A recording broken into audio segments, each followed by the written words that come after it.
1 Samuel chapitre 7. 1 Samuel chapitre 7. Nous lisons le verset 12. 1 Samuel 7, 12. Que le verset 12. Samuel prit une pierre Samuel prit une pierre qu'il plaça entre Mispa et Chêne. qu'il plaça entre Mitzpah et Chêne. Chêne. Oui. Et il l'appela du nom Et d'Ebenezer, il appela la pierre du nom d'Ebenezer en disant, jusqu'ici l'Éternel nous a secourus. Jusqu'ici l'Éternel nous a secourus. Alléluia. Assieds-toi dans la présence de Dieu et dis avec moi Ebenezer. Ebenezer. Vous savez, je veux rapidement t'exhorter sur ce message parce que Dieu m'a mis à cœur que le mois de septembre sera le mois de la manifestation d'Ebenezer. Quelqu'un dit Amen. Ebenezer. Quelqu'un dit Ebenezer. Quelqu'un m'a dit un jour, mais homme de Dieu, tel pasteur dit que c'est le mois de l'enfantement, que c'est le 9e mois, le mois de l'enfantement. Et toi tu dis que c'est le mois où Dieu va nous faire voir sa gloire par la délivrance, où il y aura des tumultes. Mais pourquoi est-ce que le même Dieu donne des messages différents plutôt? Et vous savez, la chose à laquelle j'ai pensé quand la personne a dit ça, c'est que, est-ce que vous savez que quand on est au mois de décembre, en Afrique, ça veut dire qu'il faut payer beurre de karité, surtout quand tu es à Abidjan. Mais en Europe, ça veut dire qu'il faut payer blouson. Je reprends.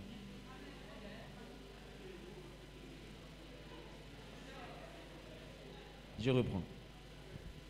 Quand on est dans le mois de décembre, dans le nord, à Korogo, là-bas, là, ça veut dire qu'il faut payer beurre de karité. Tu sais pourquoi? Il y a un vent qu'on appelle la martin. Un vent sec et poussiéreux qui va venir rendre ta peau, on dirait, écaille. Ça, c'est en Afrique. Donc, si Dieu doit te parler en Afrique, il va te dire, mon serviteur achète beurre de karité. Seigneur, permets que ma peau ne se sèche pas. Et j'ai dit, achète beurre de karité. Quand tu te laves, mets ça sur tes lèvres comme ça. Est-ce que vous savez que le beurre de karité est gloss quelque part là-bas? Vous jouez au jeu. Vous pensez que vous avez connu Amatan? Il y a Amatan de Niger, ne jouez pas avec. Qui comprend un peu de quoi je parle? Ne jouez pas avec. Tu t'es lavé, tu sors comme ça, tu fais voum, tu es blanc en même temps. Tu es blanc. Et puis quand il dit blanc là, blanc même te voit blanc étonné. Mais ta manière de sortir blanc là, tu es blanc comme la craie. Est-ce que je parle à quelqu'un? Mais en Europe, quand on dit décembre, tu n'es pas blanc, tu es frais. Qui me comprend? Tu ne peux pas sortir sans blouson, sans ton écharpe, parce que le vent est frais. La ville est climatisée. En Abidjan, la ville est poussiéreuse. Donc si en Europe, Dieu doit te parler, dans le même mois de décembre, il va dire, mon serviteur, achète-toi un blouson. Mais au Niger, il va te dire, il faut payer beurre de karité. Ce n'est pas le même mois. Est-ce que c'est le même message? Parce que ce n'est pas les mêmes réalités. Dieu parle tantôt d'une manière, tantôt d'une autre. Et il parle en fonction des réalités de la destinée de chacun. Dieu peut te dire de faire une chose lundi, et le même lundi, il peut me dire de faire l'opposé de ce qu'il t'a dit. Toi, il ne faut pas te demander est-ce que ce que Dieu dit a du sens, c'est-à-dire tient au bon sens. Dieu n'est pas dans le bon sens. J'ai envie de dire même Dieu n'a pas de bon sens.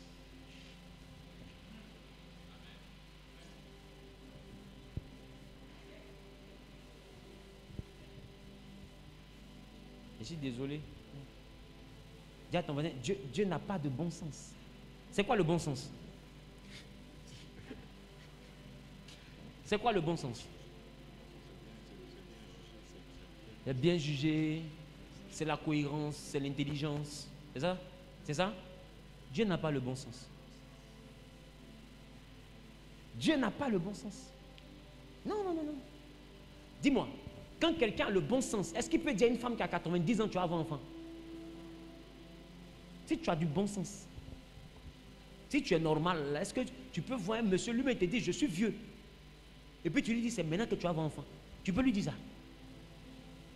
Si tu as du sens, si tu as du bon sens, est-ce qu'une femme qui est veuve à Sarepta peut te dire, il me reste seulement qu'un seul bol de farine et puis juste un peu d'huile pour faire le dernier gâteau de la destinée. Le gâteau de la destinée, c'est le seul gâteau de la Nouvelle Jérusalem. Si on mange ça, après ça meurt. Si tu as du sens, est-ce que tu peux regarder cette pauvre veuve pour lui dire, donne ça à mon prophète?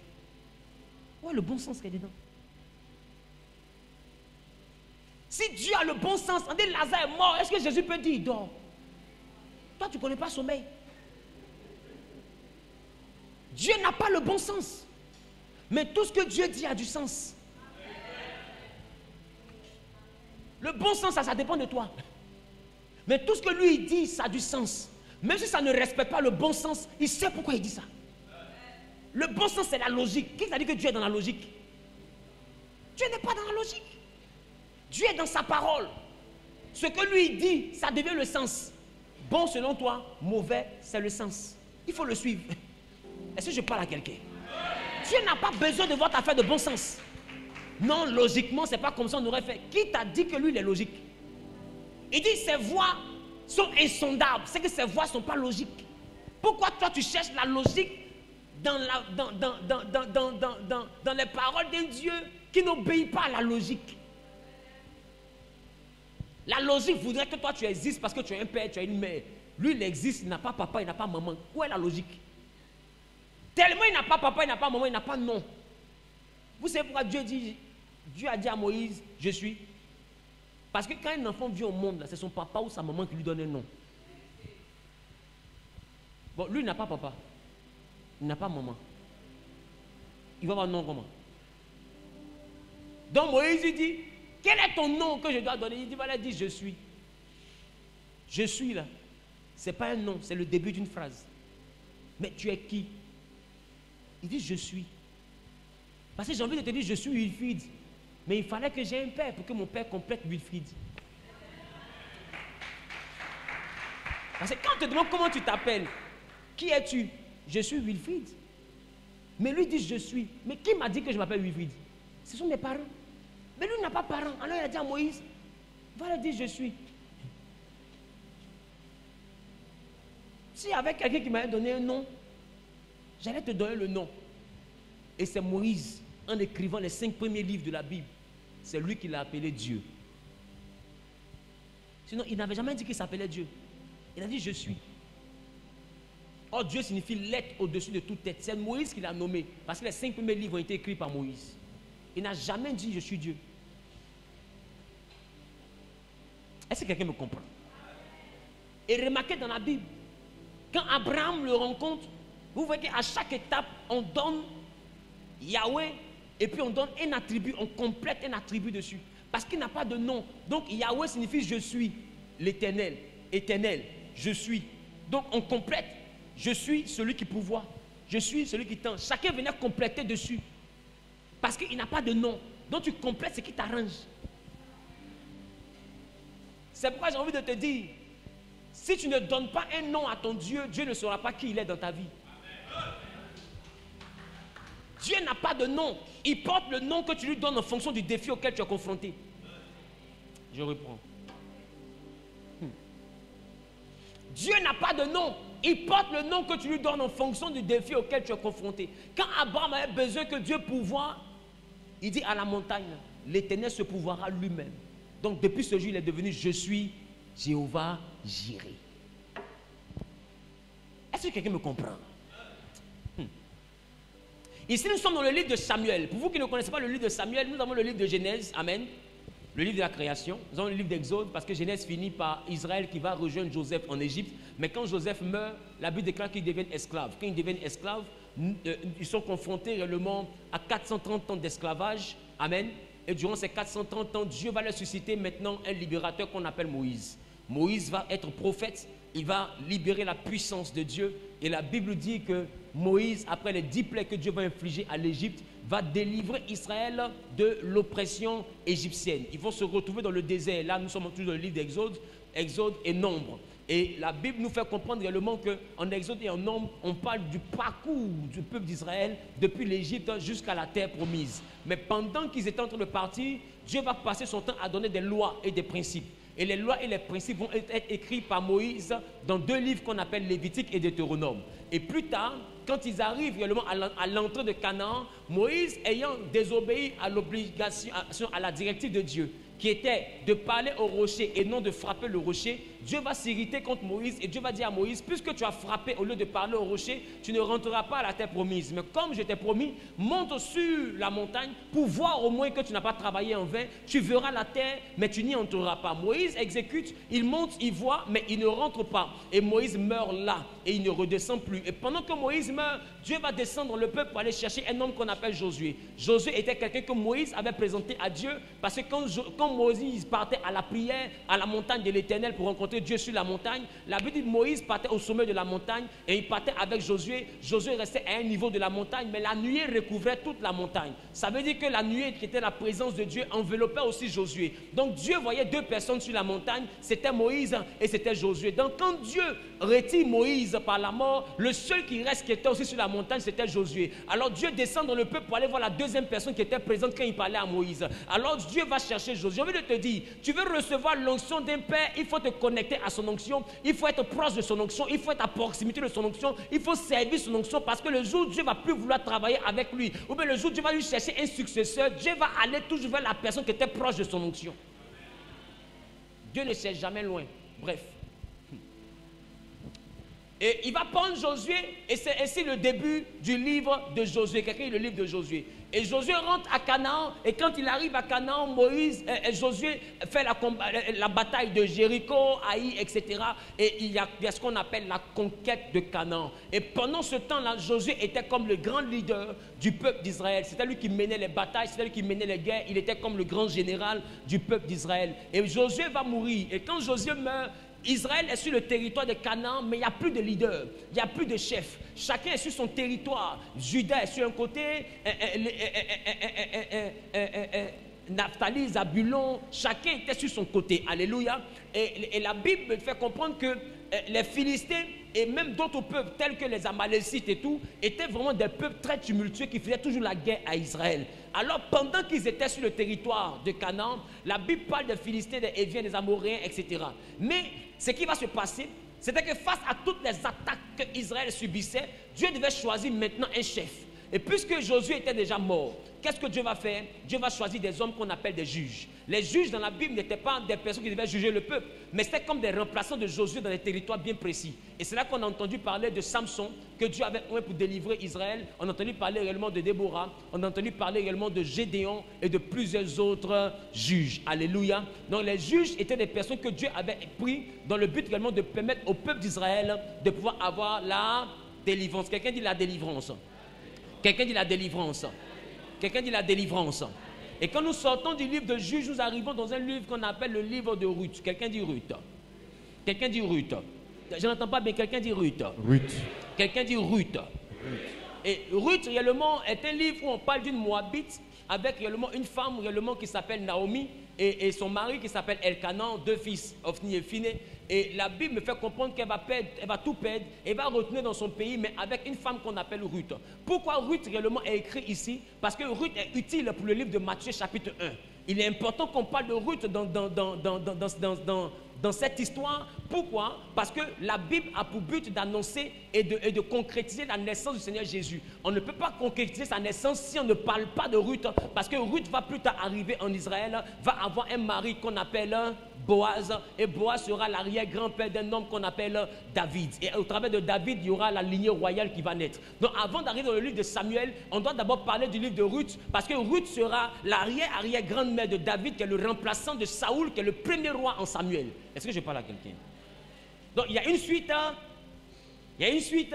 logique. Donc quand on arrive au niveau de Ruth, Dieu passe par Ruth en réalité pour positionner David, parce que David sera cité plus tard. Donc il faut qu'on sache d'abord d'où il vient. Donc il vient du livre de Ruth. Quelqu'un dit le livre de Ruth.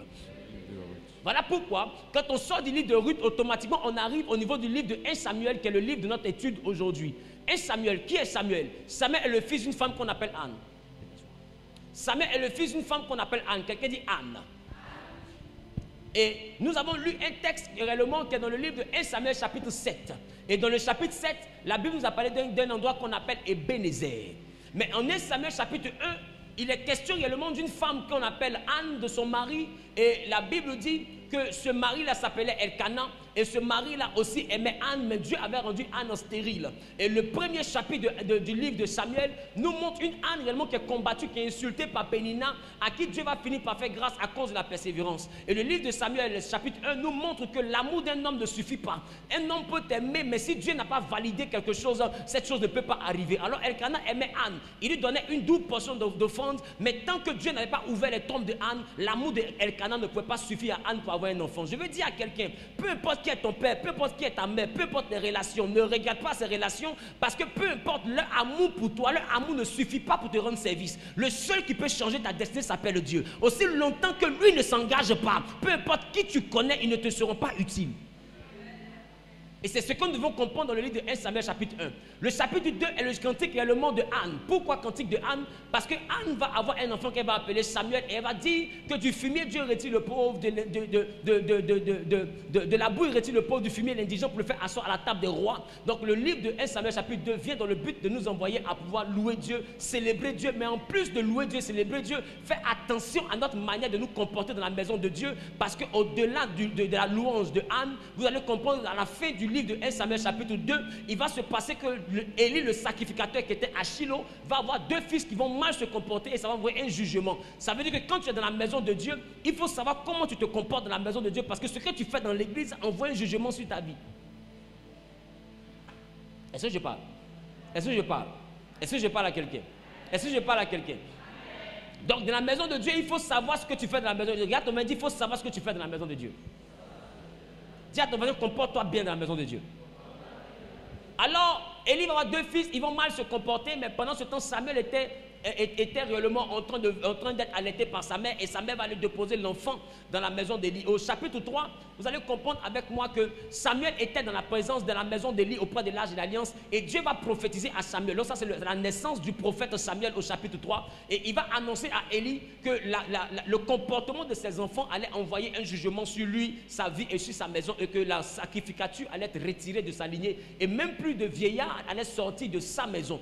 Et la Bible dit que selon que Samuel avait prophétisé, quand il finit de prophétiser, Élie va dire à Samuel, il est l'Éternel, qu'il en soit fait selon sa volonté.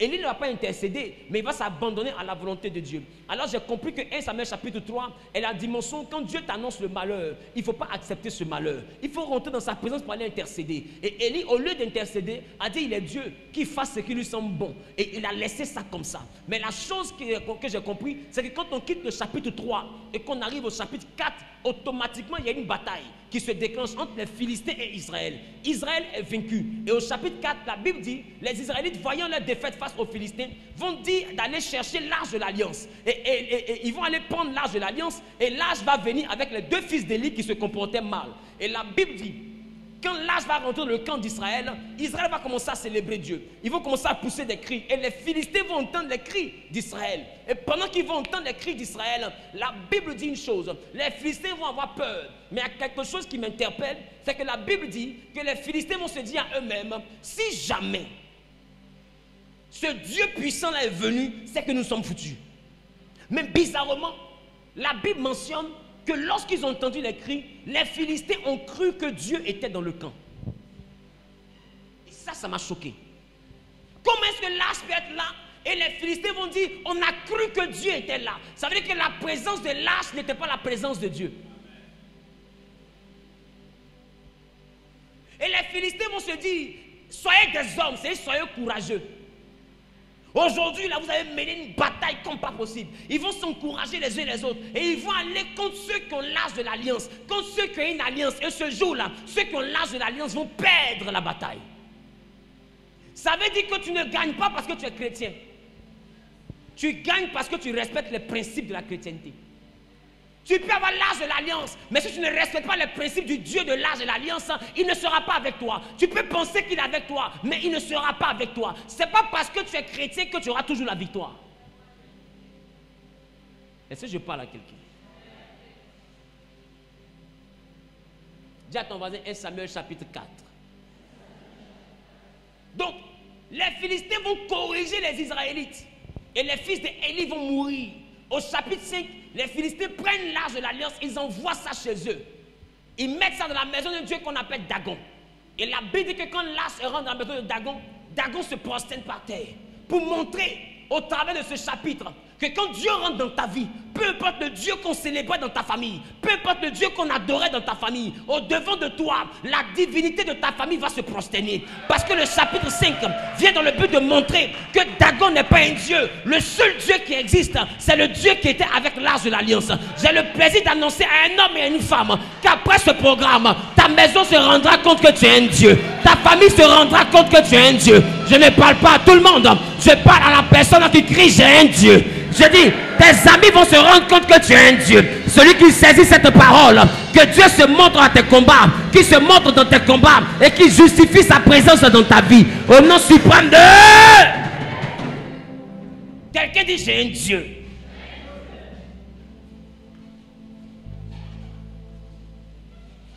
Quelqu'un dit j'ai un Dieu.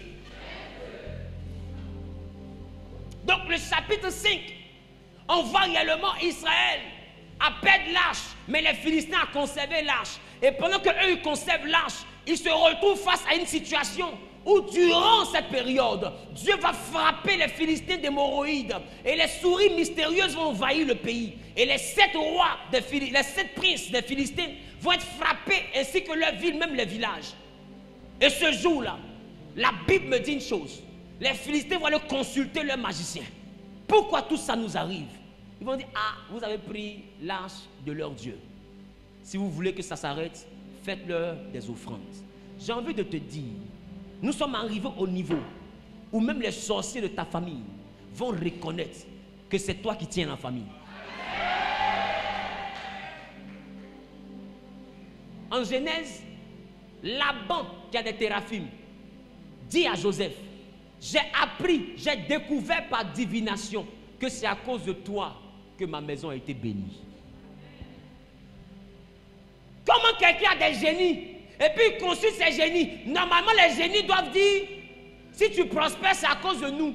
Mais les génies disent à Laban, si tu prospères, il ne faut même pas nous regarder, ce n'est pas à cause de nous. Ne nous donne pas la gloire de ta réussite. La gloire de ta réussite appartient au Dieu qui marche avec l'enfant qui est chez toi là. Ma question, comment est-ce que les génies qui aiment la gloire, qui aiment le boucan, eux-mêmes ils refusent gloire de Laban? Pourquoi? Parce qu'ils savent que le propriétaire de la gloire de Laban ne partage pas sa gloire. Le propriétaire de la gloire de Laban ne partage pas sa gloire. J'annonce à quelqu'un que Dieu va te faire du bien et personne ne pourra partager la gloire. Ah, tu n'as pas dit amen. Tes parents ne pourront pas partager la gloire. Ton père ne pourra pas partager la gloire. Même ton mari, ta femme ne pourra pas partager ta gloire. Les enfants ne pourront pas partager la gloire. Même tes relations ne pourront pas partager la gloire. Parce que le Dieu qui va te bénir ne partage pas sa gloire. C'est la raison pour laquelle, prenez le temps de remarquer, quand Dieu t'annonce quelque chose, ou quand Dieu déclenche dans ta vie une nouvelle saison, il y a quelque chose qui se passe, c'est que les hommes t'abandonnent. Pourquoi? Parce qu'ils ne veulent même pas que quelqu'un vienne dire demain c'est moi je l'ai aidé. Alors tous ceux qui peuvent t'aider te laissent. Tous ceux qui peuvent te soutenir te laissent.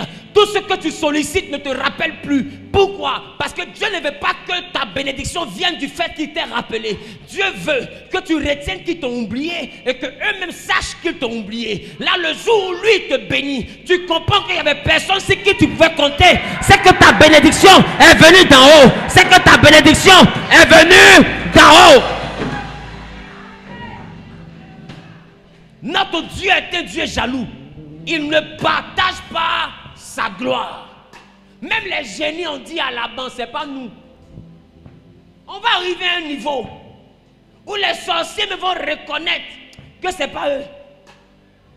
Parce que si c'est à cause d'eux seuls, tu n'allais pas être à ce niveau. Mais ton niveau là, c'est que toi tu as... Ce que vous ne comprenez pas, c'est que les chrétiens sont au-delà de la sorcellerie. La sorcellerie face à la chrétienté, c'est des étages en dessous. On n'est plus sorcier que les sorciers. Normalement, les sorciers doivent nous appeler sorciers. Je reprends. Normalement, les sorciers doivent nous appeler sorciers. Parce que nous sommes des sorciers pour eux. Maintenant, eux sont des sorciers pour les hommes ordinaires. Je reprends. Nous sommes les sorciers des sorciers. Et puis les sorciers sont les sorciers du village. Qui me comprend un peu? Donc le village doit appeler tes parents là, sorciers. Maintenant tes parents, eux, doivent t'appeler sorcier. C'est pourquoi il faut remarquer. Des fois, il y a des gens qui se lèvent dans la famille, toi tu es une sorcière, toi tu es une sorcière. À qui on a dit ça? Ils savent ce qu'ils disent. Mais ils ne sont pas en train de parler de sorcellerie comme pour eux. Ils sont en train de parler de sorcellerie ceinture noire, version cadenas.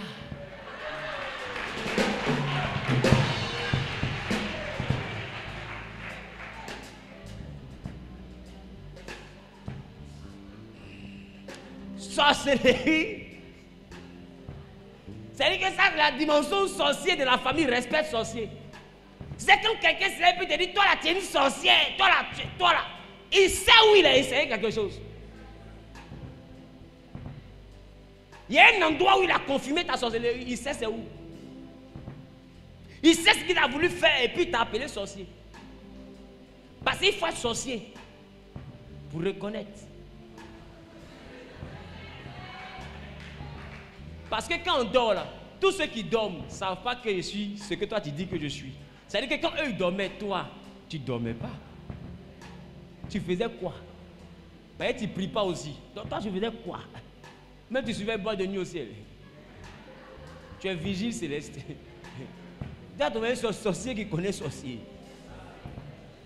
Et je suis en train de dire à quelqu'un, tu vas arriver à la dimension du Dieu de Daniel.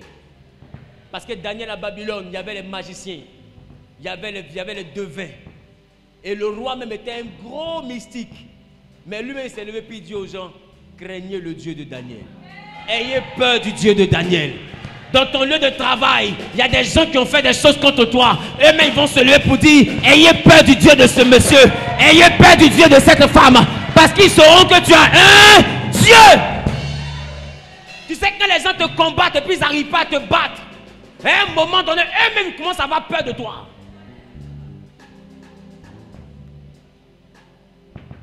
C'est pourquoi je veux dire à quelqu'un, il ne faut jamais te mettre devant Dieu. Mets-toi derrière. Et c'est pourquoi quand Moïse a voulu voir Dieu, Dieu a dit à Moïse, tu vas me voir mais par le dos. Et même quand Moïse marchait avec Israël dans le désert, remarquez, Dieu était devant. Il était devant. Et après lui, c'était Moïse. Écoutez, ne te mets jamais devant Dieu. Si tu te mets devant Dieu, tes adversaires vont t'atteindre avant que Dieu ne te défende. Mais quand tu te mets derrière Dieu, tes adversaires vont croiser Dieu avant de t'atteindre. Or, quand tu es derrière quelqu'un, toi tu vois son dos. C'est pourquoi Dieu a dit à Moïse, tu peux me voir mais par le dos. Parce que toi tu dois être derrière moi. Parce qu'en ce qui concerne ma face, personne ne peut voir ma face et vivre. C'est pourquoi toi tu dois être dans le dos. Parce que la face est réservée à tes ennemis. C'est tes ennemis. Quelqu'un ne m'a pas compris. Quelqu'un ne m'a pas compris. C'est pourquoi le psaume dit, tu dresses une table en face de moi et de mes adversaires. Ça veut dire qu'ils sont en face. Quand vous faites face, ça veut dire que vous vous regardez face à face. Donc quand vous êtes face à face et que toi tu vois le dos de Dieu, ça veut dire que toi Dieu te donne le dos, mais Dieu le fait face. Oh, personne ne peut voir Dieu et vivre. C'est pourquoi il est important que... Aïe, aïe, aïe, quelqu'un n'a pas compris. Il est important. Il est important. Après ce programme, tes ennemis vont voir Dieu face à face. Les sorciers vont voir Dieu face à face. Quelqu'un n'a pas dit amen pour que j'accélère. Quelqu'un n'a pas dit amen pour que je superpose. Quelqu'un n'a pas dit amen pour que je justapose. Quelqu'un n'a pas dit amen pour que j'aille plus loin. Donne-moi un cri de victoire. Et tes ennemis vont voir Dieu. Quelqu'un dit mes ennemis vont voir Dieu. Mes ennemis vont voir Dieu. Mets-toi derrière. Parce que devant là c'est pour eux. En cette fin d'année, j'annonce à quelqu'un. Si quelqu'un dans le monde spirituel allait faire une réunion pour dire telle personne doit mourir, telle personne doit faire accident, j'ai envie de te dire, toi tu n'as pas besoin de faire réunion, toi tu as besoin de dormir. La Bible dit, celui qui veille sur toi ne sommeille ni ne dort, ne sommeille ni... Aïe, aïe, aïe, aïe, aïe, aïe, aïe, aïe, aïe, aïe. Quelqu'un dit, prophète, qu'est-ce que tu veux m'annoncer? La Bible dit encore, ce que les hommes, les païens, vont chercher.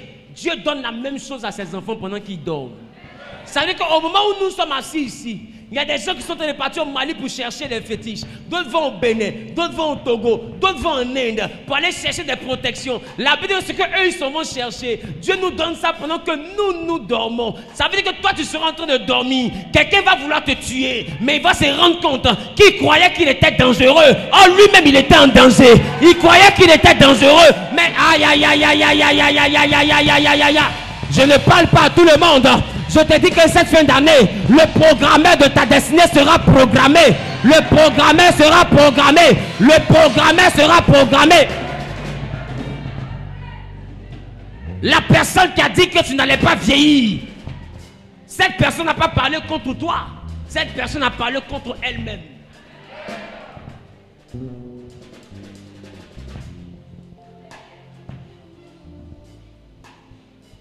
Est-ce que je parle à quelqu'un? Dis à ton voisin, mes ennemis ne parlent pas contre moi. Ils parlent contre eux-mêmes. La Bible dit, on va creuser des fosses. Mais celui qui creuse une fosse contre toi, lui-même, va tomber dedans. Ça veut dire que tout ce qu'ils sont en train de faire en cette fin d'année, ce n'est pas pour toi. C'est pour eux. C'est pourquoi il y a un homme qui avait posé un poteau, on l'appelait Aman. Pour lui, on allait prendre Madoché. Mais bizarrement, lui-même s'est retrouvé pendu sur son même poteau. Je veux dire à quelqu'un, s'ils ont prévu que tu meurs par accident, eux-mêmes en cette fin d'année, c'est eux qui vont aller enterrer leur enfant. Non, quelqu'un ne m'a pas compris. Tu sais, celui qui meurt n'a pas de douleur. Quand Dieu veut te faire mal, il ne te tue pas, il te fait voir quelqu'un qui l'a tué. Je reprends. Quand Dieu veut te faire mal, ce n'est pas toi qui tue, il te fait voir quelqu'un que lui il a tué. C'est pourquoi quand Dieu voulait faire mal à Pharaon, il n'a pas tué Pharaon, il a tué son fils unique. Quand celui qui meurt n'a pas de douleur. Est-ce que je parle à quelqu'un? Celui qui meurt n'a pas de douleur. Donc ne prie pas pour que tes ennemis meurent. Dieu n'a jamais prévu qu'ils meurent. Dieu a prévu qu'ils se rendent compte que tu n'es pas simple. C'est-à-dire qu'ils ont voulu que toi tu meurs. Ils ont 3 enfants, non? C'est quand dit la fin de l'année, en octobre, un enfant meurt. En novembre, 2 autres enfants meurent. En décembre, l'autre enfant meurt. Il reste 4e enfant, parce que c'est le dernier. Avant que le dernier ne meure, lui-même va venir chez toi au plateau pour dire, mon ami, j'ai voulu te tuer, mais mes enfants sont en train de mourir. Il faut que tu pries pour moi. Il faut que tu pries pour moi. Je suis allé consulter, on dit, c'est toi, tu es fâché. Qui c'est qu'il y a des gens qui ont fait ça? Ah, on dit tu es fâché, il faut libérer ton cœur. Je dis fâché comment? Attends. Moi je mangeais placali, je dormais tranquillement. Entre celui qui mange et puis qui dort tranquillement, et puis celui qui se lève pour dire que l'autre doit mourir, qui est fâché? Je reprends. Entre celui qui mange, qui a la télévision, et puis qui dort, et puis celui qui se réveille, qui dit l'autre doit mourir, qui est fâché? Ah, c'est lui qui dit que l'autre va mourir, c'est lui qui est fâché. Maintenant pourquoi ça on va demander pardon? Cette fin d'année, dis avec moi jusqu'ici. Dis avec moi Ebenezer. Jusqu'ici, l'Éternel m'a secouru. Dis avec moi Ebenezer. Ce qui me choque, Ebenezer apparaît dans le livre de 1 Samuel chapitre 7. C'est là que Samuel consacre la place. Et il dit désormais ici, là, on appelle ça Ebenezer. Même bizarrement, en 1 Samuel chapitre 4, la Bible dit que Israël est arrivé et a campé à Ebenezer. Comment Ebenezer fait pour exister avant que le prophète ne consacre?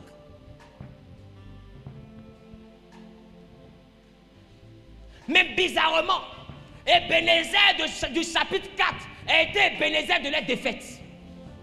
Mais Ebenezer du chapitre 7 a été Ebenezer de leur secours.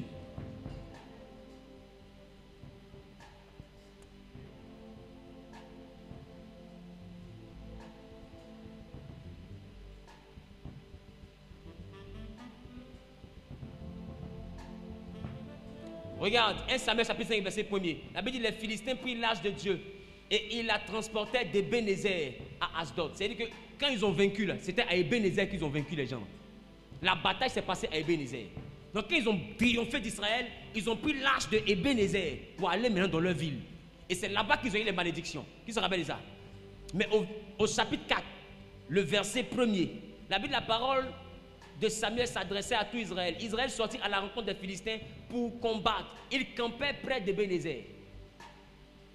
Mais bizarrement, au chapitre 7, quand j'arrive au chapitre 7, je me rends compte qu'il y a quelque chose qui ne va pas. Quelqu'un dit quelque chose ne va pas. Quelqu'un dit quelque chose ne va pas. Quelqu'un dit quelque chose ne va pas. 1 Samuel chapitre 7, verset 12, dit Samuel prit une pierre qu'il plaça entre Mispa et Chêne et il l'appela du nom d'Ebenezer. Comme Ebenezer est l'endroit où ils se sont mis à combattre au chapitre 4. Ebenezer est l'endroit où les Philistins ont pris l'âge pour partir chez eux au chapitre 5. Mais au chapitre 7, le verset 12, Ebenezer est un endroit que Samuel fait exister. Comme Ebenezer existe 2 chapitres en arrière, pendant qu'on le crée au chapitre 7.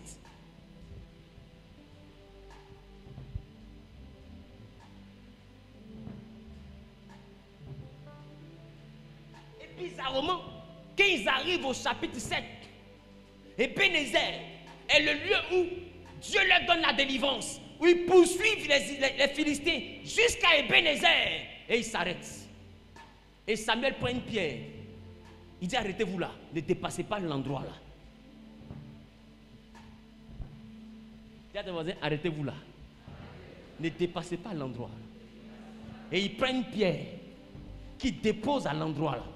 Et puis il dit jusqu'ici. Parce que si vous vous souvenez, au chapitre 4 et au chapitre 5, c'est là que le respect est quitté. Je reprends. C'est là qu'on les a frappés. C'est là qu'on les a arraché l'âge. C'est là qu'ils ont connu la honte.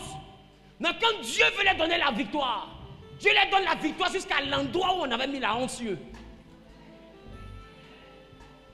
Non, quelqu'un ne m'a pas compris. Dieu leur donne la victoire jusqu'à l'endroit où on l'avait mis la honte hier.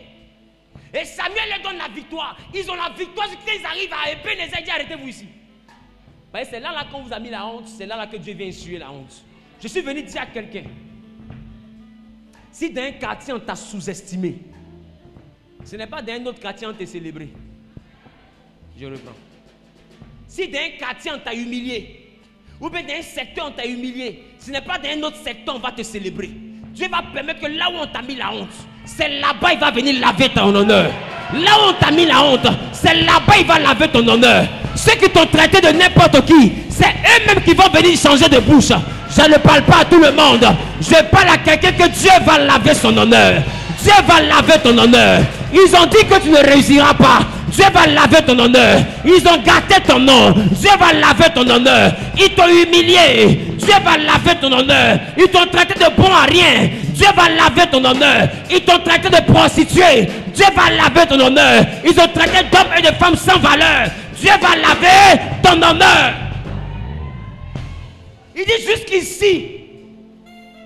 C'est jusque là qu'on vous a humilié. Là où on vous a humilié, c'est là-bas que Dieu va vous glorifier. Là où on vous a humilié, c'est là-bas que Dieu va vous glorifier. Quand il y a eu la bataille dans le ciel, les anges ont dit malheur à la terre et à la mer, car le diable est descendu vers vous. Ils étaient contents. Mais quand Jésus va venir au monde dans le livre de Luc, les anges qui avaient dit malheur à la terre et à la mer, les mêmes sont descendus devant les bergers.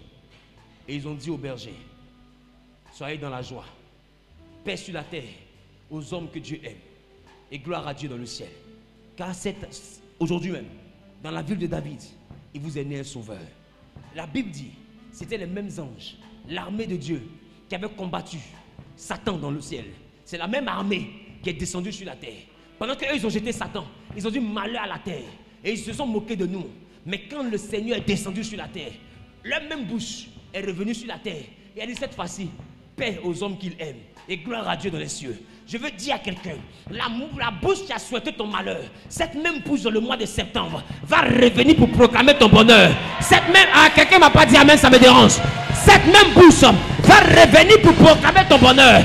Elle va revenir pour proclamer ton bonheur. Ceux qui ont dit que tu ne seras jamais milliardaire, qui ont dit que tu ne vas jamais te marier, tu ne vas jamais prospérer.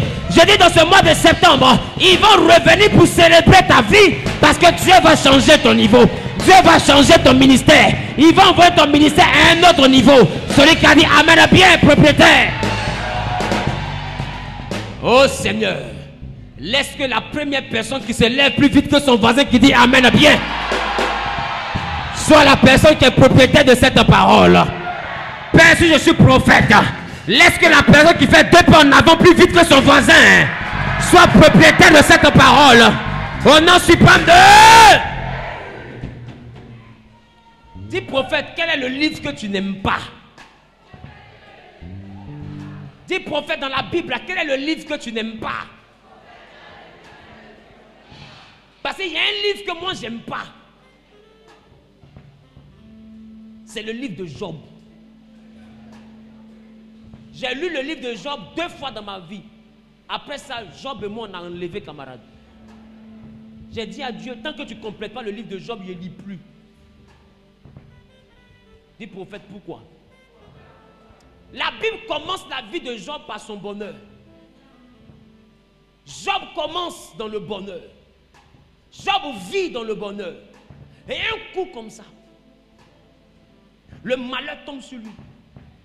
Lis. Job est heureux au chapitre 1. Ah, vous n'avez pas lu. Job est heureux au chapitre 1. J'aime pas le livre là. Un livre qui a 42 chapitres. Job est heureux seulement qu'au chapitre 1. Quelqu'un dit chapitre 1. Chapitre 1. À partir du chapitre 2, le problème commence. On y a réunion dans le ciel. Et puis un coup, ces malheurs commencent. C'est-à-dire que dans 42 chapitres, Job a souffert pendant 41 chapitres.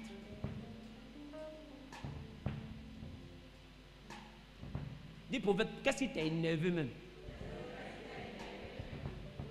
Ce n'est pas les 41 chapitres là. Hein. C'est les derniers versets du 42e chapitre. C'est là même que le livre là m'a dégoûté. La Bible dit que Dieu va remplacer tout ce que Job avait perdu. Et cet homme va avoir une vieillesse heureuse. Et Job mourut. Point. Regardez. Chapitre 42, le verset 17.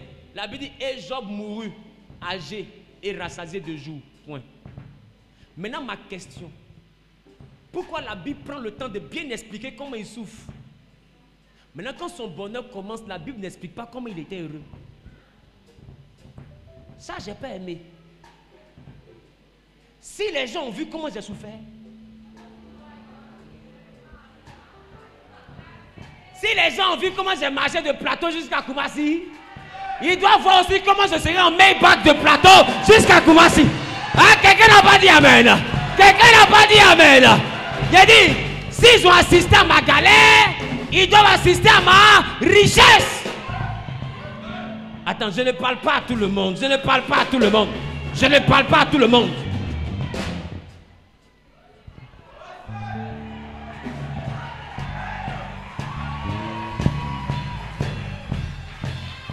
Vous savez, attends, il y a enlevé mon habit, attends. Oh, j'ai dit, faut enlever. Oh, il dit, Alléluia. J'ai dit, s'ils ont assisté à ta galère, s'ils ont assisté à ton célibat, ils doivent venir manger le gâteau de ton mariage. Ah, donnez-moi le volume à mon micro. Donnez-moi le volume à mon micro. S'ils ont dit que personne ne réussira, ils doivent venir assister à ta réussite. Dis à ton voisin, c'est trop facile. Dis, c'est trop facile. Vous allez bien vous moquer de Job. Durant le jour où il perd ses enfants, vous vous moquez. Le jour où il perd son argent, vous vous moquez. Vous vous moquez de tout. Et le jour où Dieu se souvient de lui, vous dites, il eut une vieillesse heureuse, rassasiée de jours, il est mort. Point. Dis à ton voisin, foutaise. Job ne va pas mourir comme ça. J'ai dit, il va enlever ça dans vos yeux d'abord. Avant de mourir. Dis à ton voisin, je vais enlever ça dans leurs yeux d'abord.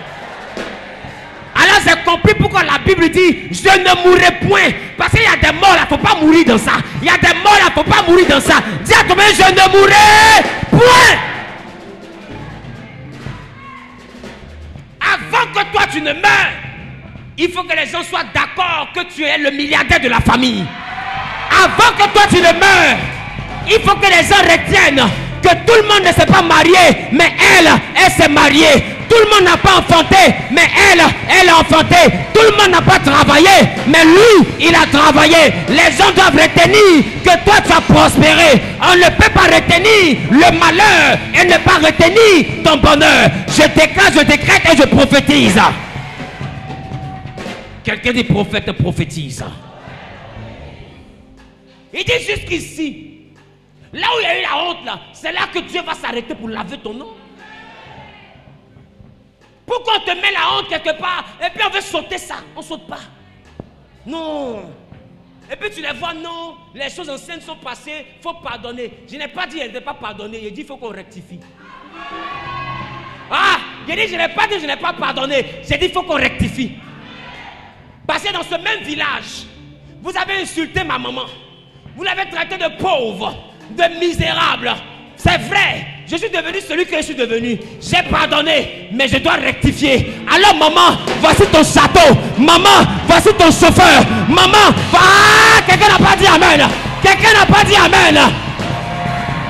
Dis à ton voisin, on doit corriger l'erreur. On doit corriger la faute.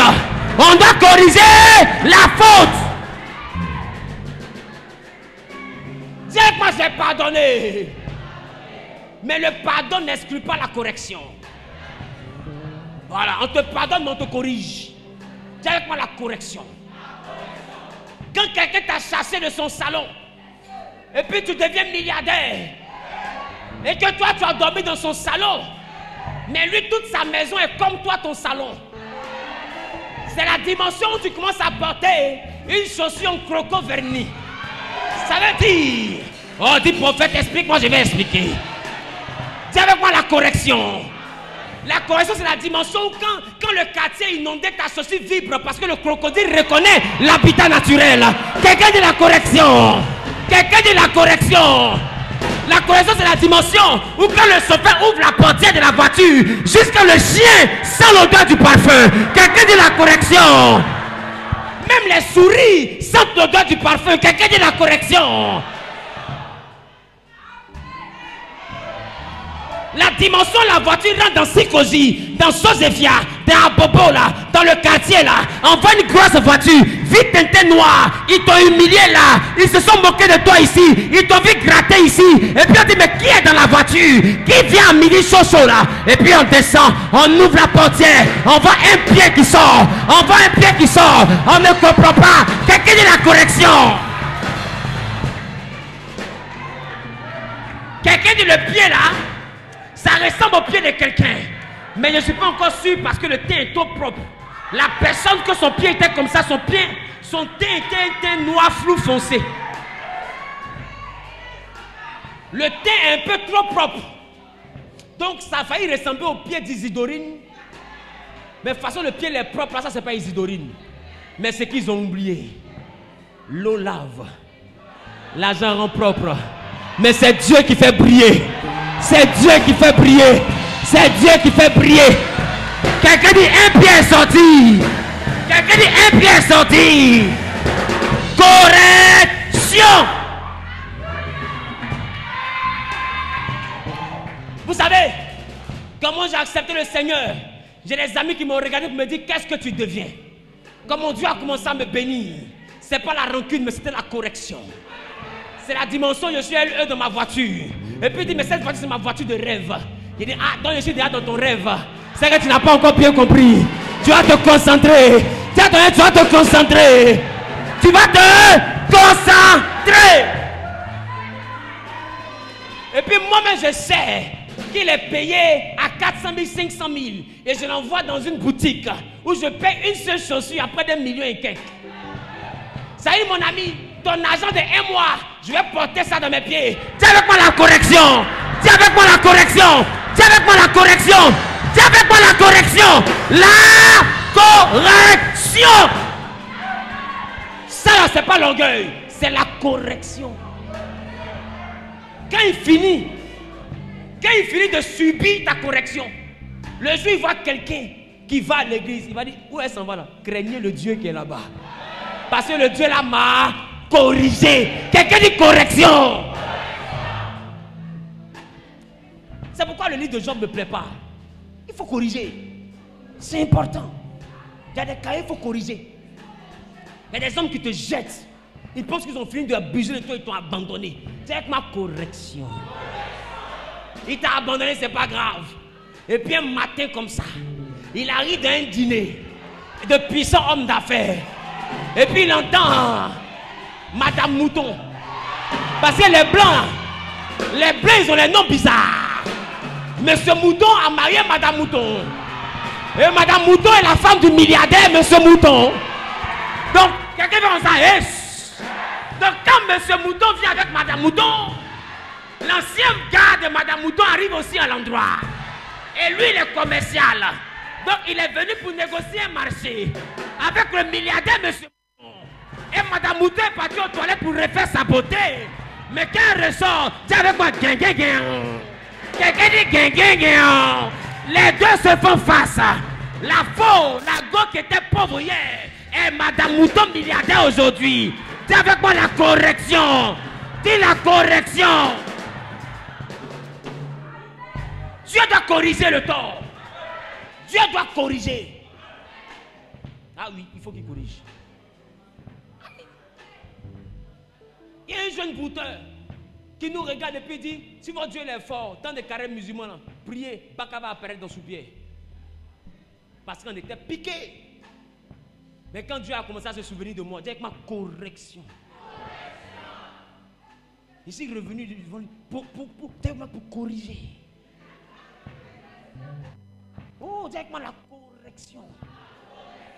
Ça là, c'est pas vengeance, on appelle ça correction. Parce qu'il y a des gens qui se comportent mal aujourd'hui parce qu'ils ne savent pas que Dieu existe. Mais quand Dieu se souvient de toi, c'est pas rancune, mais il faut le corriger. Dis moi, il faut aller corriger l'erreur. Après ce programme, tu rentres dans l'atmosphère de la correction. Tu n'as pas dit amen, ça me dérange. Tu rentres dans l'atmosphère de la correction. Tu vas réparer le tort. Tu vas réparer l'injustice. Tu vas réparer le tort. Tu vas réparer l'injustice. Je ne parle pas à tout le monde. Je parle à celui qui sera la fierté de sa famille. À ceux qui sera la fierté de sa famille. Ils sauront que tu as un Dieu. Parce qu'il y a un temps où les hommes pensent qu'ils sont tout puissants. Imaginez-vous, quand Joseph est esclave, la femme de Potiphar le regarde, elle se voit en Dieu. Petit, dont tu ne me peintues pas. Est-ce que tu sais que ce qu'il a dit là, c'est ça qui a resté? Demain, j'ai ton habit, mon mari va venir, tu vas voir, tu seras en prison, toi. Je vais te montrer que si quelqu'un est dans ce pays-là. Et Joseph n'avait personne. Il avait seulement que Dieu. Ils ont pris l'enfant, ils l'ont jeté en prison. Il veut s'expliquer, on dit ferme ta gueule, tu n'as rien à dire, esclave. On l'insulte encore pour compléter. Et puis on le jette en prison. Dieu a regardé l'injustice, mais Dieu n'a pas oublié l'injustice. Et un jour, celui qui remplace Pharaon, c'est Joseph. Et ce jour-là, j'étais là. Potiphar était un général. Le jour où le gouverneur prête serment, celui qui est le pharaon par intérim, prête serment, tous les généraux sont là, avec leur famille. Ça veut dire que Potiphar était là avec Madame Potiphar. Et Joseph sort. Il a l'anneau de Pharaon. Pharaon assis sur le trône de Pharaon dit désormais, je ne suis plus Pharaon, c'est lui là qui va donner les ordres. Et vous tous, vous allez exécuter. Est-ce que vous avez compris? Ils disent oui monsieur. Et parmi ceux qui ont dit oui monsieur, Potiphar aussi dit oui monsieur. On dit il faut dire monsieur Joseph. Il dit monsieur Joseph. Il faut dire monsieur Joseph. Il dit monsieur Joseph. Madame Potiphar, elle s'appelle comment? Elle dit monsieur Joseph. Ça ne sort pas bien, mais ça a sorti. Dis avec moi la correction. Imaginez ce jour-là, comment elle a eu honte. L'homme que tu as pris, tu as jeté en prison comme une ordure. Le voici, ton mari, c'est qui tu comptais là. Joseph est devenu patron de ton mari. Dieu vient de corriger l'injustice. Ah, même les frères de Joseph qui l'ont vendu, Dieu les tire et puis les envoie dans le salon de Joseph. Et puis Joseph enlève le maquillage. Il dit, je suis votre frère Joseph. Tout le monde est paniqué. Non, c'est pas moi, c'est l'autre. Non, c'est pas moi, c'est l'autre. Non, c'est pas moi, c'est l'autre. Il dit, hey, calmez-vous.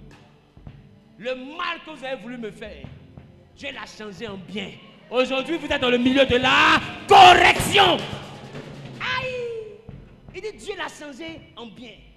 Il y a un niveau quand les gens te combattent et font du mal. Dieu doit te ramener dans ce même endroit pour corriger. Et c'est ce qu'on appelle Ebenezer. Jusqu'ici, Dieu nous a secourus. C'est là qu'il va corriger. C'est là où on t'a humilié, c'est là il va corriger. C'est là où on t'a chassé, c'est là il va corriger. C'est là où on t'a humilié, c'est là il va corriger. C'est là où on t'a combattu, c'est là il va corriger. Dans le mois Ebenezer est un mois de la correction divine. Non, quelqu'un ne m'a pas compris. Il dit c'est le mois de la correction divine. C'est le mois de la correction divine. Durant tout ce mois, Dieu va se charger d'envoyer à toi ceux qui n'ont pas cru que tu allais réussir. Et ils vont... Il y a des gens qui t'ont coupé les vivres et puis qui se sont dit à cause d'eux, tu ne vas plus être ce que tu étais. Dieu va les ramener pour leur montrer que tu n'es pas morte. Ah, vous allez vous croiser. Il y en a là, tu ne vas pas les croiser. Mais l'atmosphère pour que tu corriges va se déclencher en septembre. C'est-à-dire qu'à partir de ce mois-là, quelque chose va se déclencher. Et les mois à venir, tu seras DG quelque part. Et puis tu vas les revoir. Et puis tu as dit, bonjour maman, ça va? Mon fils, moi je savais que tu allais réussir. Menteuse. Tu savais comment il allait réussir. Tu as dit à tout le monde que moi je n'ai pas réussi. Tu as voyagé pour ne pas que je réussisse. Mais aujourd'hui, là, le mal que tu as voulu me faire, Dieu a changé ça en bien. Tu es avec ma correction. Les gars, c'est important. Hein? Il faut que Dieu corrige. Tu es avec ma bic rouge. Dieu va prendre le bic rouge pour corriger. Dis Seigneur, corrige les injustices dans ma vie. Montre à ceux qui m'entourent que j'ai un Dieu. Attends, j'ai l'impression que tu ne parles pas avec la rage. Ou bien ce qu'ils t'ont fait, ça t'a pas fait mal. Ça t'a pas fait mal. Il dit, il y a des gens qui ont foutaise. Hein?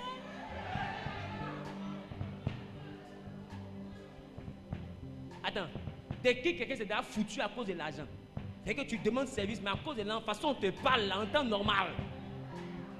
À qui ils ont déjà fait ça? Et il y a des gens qui ont parole dans leur bouche. Hein? Ils te parlent même toi-même pour te lever, tu as froid. Tellement c'est rentré.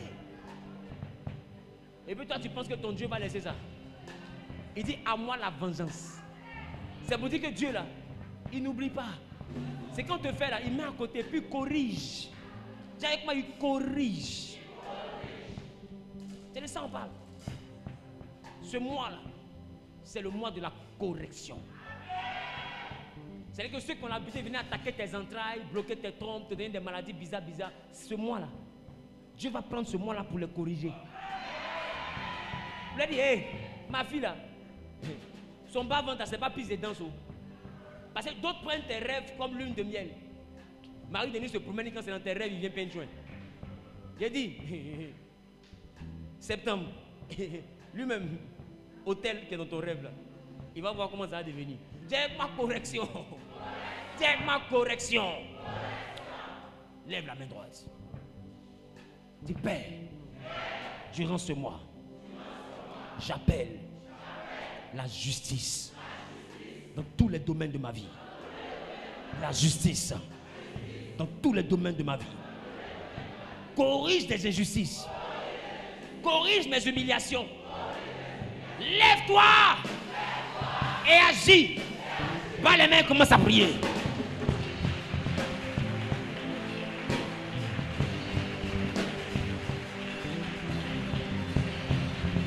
Bas les mains, commence à prier.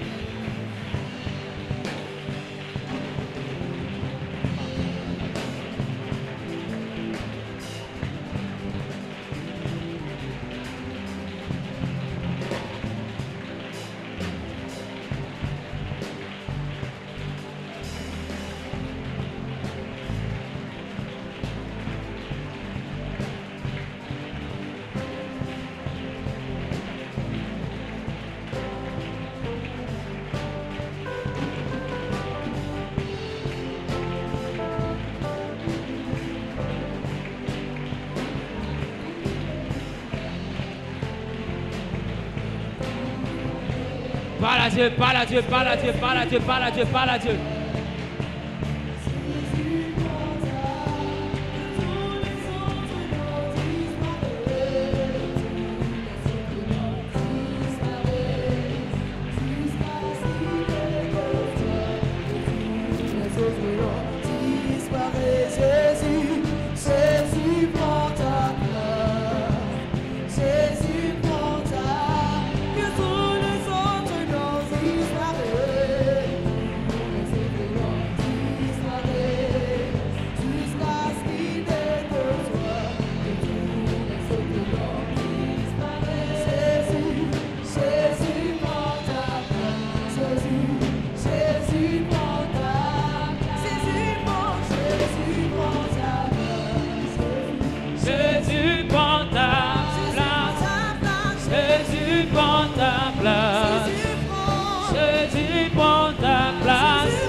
les autres noms disparaissent.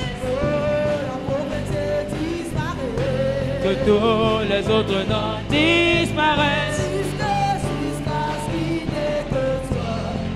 Tous les autres noms disparaissent. Jésus, Jésus prend ta place. Jésus, Jésus, que tous les autres noms disparaissent. Jésus, Jésus prend ta place. Jésus prend ta place. Jésus prend ta place. Jésus prend ta place. Jésus prend ta place. Jésus prend ta place. Jésus prend ta place. Jésus prend Quelqu'un a dit Amen bien. Donne un cri de victoire. Dis avec moi, Seigneur, Seigneur, Seigneur, Seigneur, permets permets qu'à partir d'aujourd'hui, qu'à partir d'aujourd'hui, que le mois de septembre le mois de septembre soit pour moi soit pour moi le mois le mois d'Ébénézer. des Bénézères. Jusqu'ici, Jusqu'ici, que tu me secours que tu me secours de toutes les humiliations, de toutes les humiliations, de tous les affronts, de tous les affronts, de tout ce que j'ai subi de tout ce que j'ai subi comme préjudice, comme préjudice, comme humiliation comme humiliation de la part de mon entourage, de la part de mon entourage, de l'être humain en général. l'être humain en général. Corrige l'erreur, Corrige l'erreur, corrige l'injustice. corrige l'injustice. Au nom de Jésus, Au nom de Jésus, au nom de Jésus, au nom de Jésus, au nom de Jésus. Quelqu'un dit Amen en 4 fois. Amen, Amen, Amen, Amen. Que Dieu te bénisse. Assieds-toi dans ton témoignage.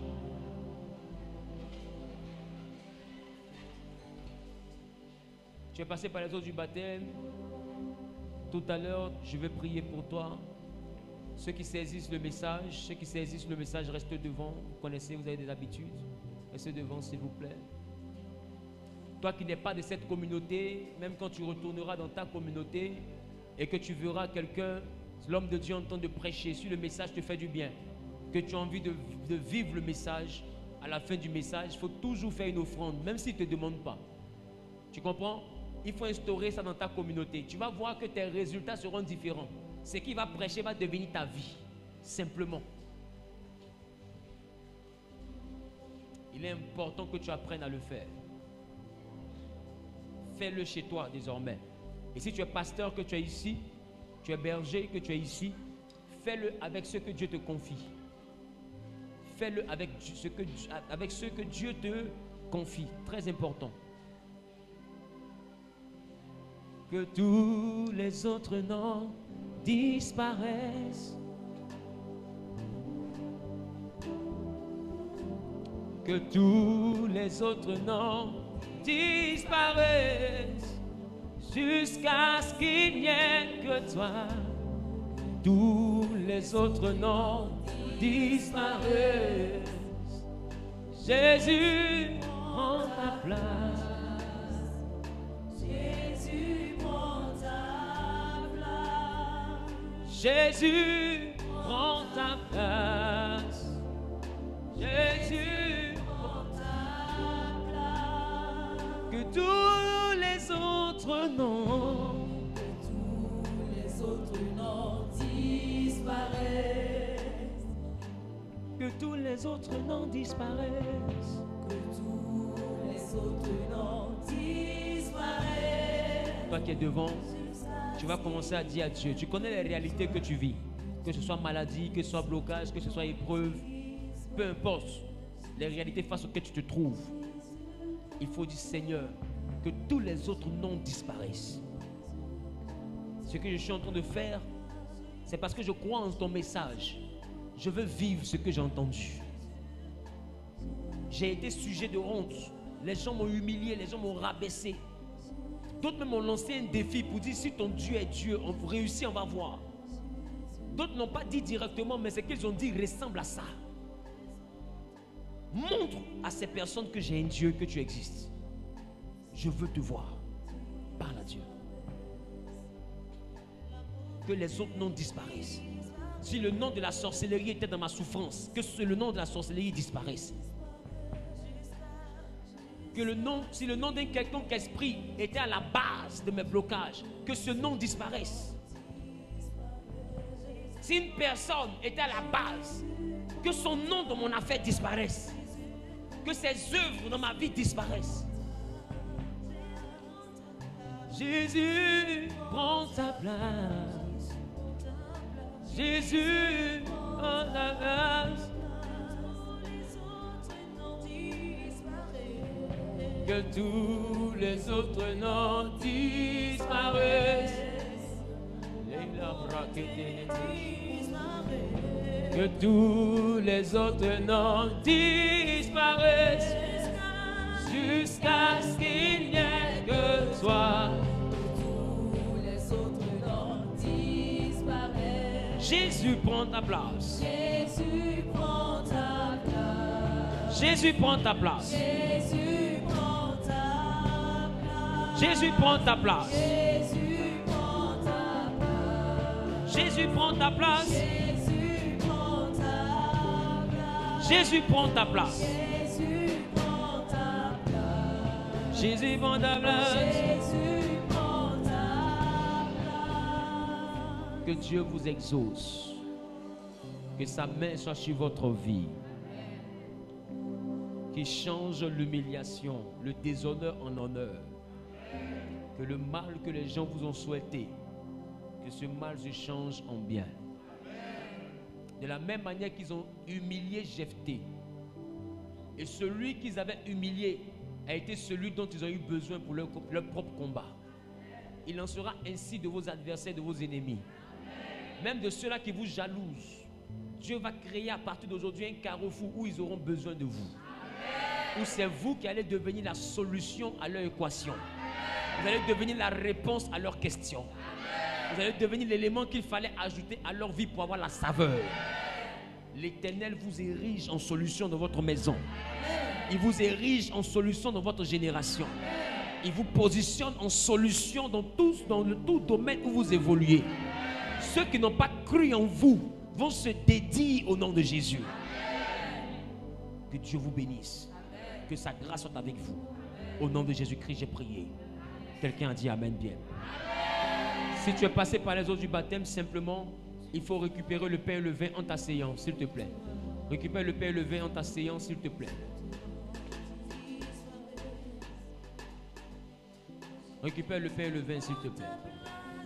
Que tous les autres noms jusqu'à ce qu'il n'y ait que toi. Jusqu'à ce qu'il n'ait que toi, que tous les autres noms disparaissent. Jésus prend ta place. Jésus prend ta place. Jésus prend ta place. Jésus prend ta place. Adonai prend ta place. Jésus prend ta place. Jehovah Jireh prend ta place. Jésus prend ta place. Elle ici prend ta place. Jésus prend ta place. Prends ta place dans ma vie. Jésus prend ta place. Prends ta place dans mon foyer. Ta place dans mon ministère. Adonai, ta place dans mes affaires.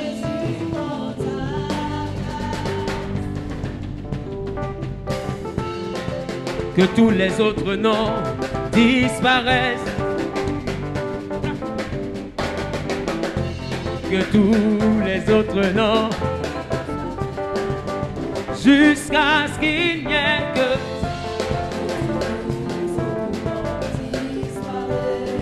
Jésus prend ta place. Jésus prend ta place. Pendant qu'on fait rapidement la Sainte Seine, Jésus prend ta place.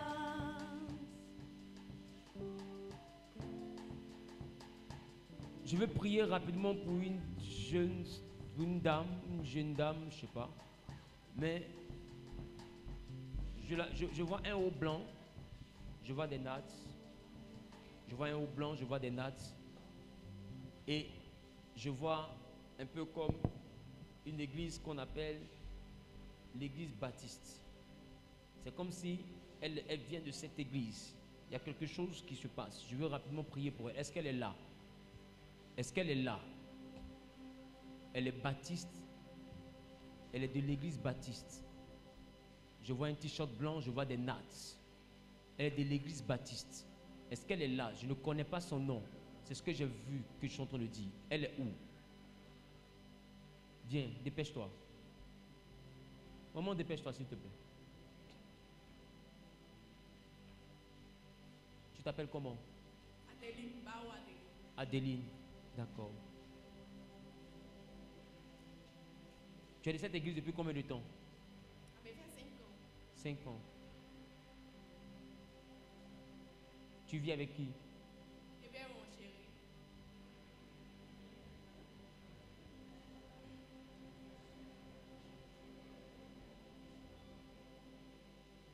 C'est avec lui que tu vas là-bas? C'est avec lui que tu pars là-bas? Oui, oui. Vous avez fait 5 ans ensemble, il était là-bas et puis t'as envoyé là-bas ou bien? Oui, c'est lui qui m'a invité là-bas. Maintenant, je suis restée là. Ah, puis tu es resté là-bas. Mais pourquoi il y a un problème actuellement sur l'affaire d'église? Qu'est-ce qui se passe? Bon, lui, il va plus à l'église. Donc, il dit de quitter aussi. Ah, lui, il va plus là-bas, donc il veut que toi aussi tu quittes. Voilà. Toi Ah, aussi, c'est un musulman. ton affaire est rocambolesque.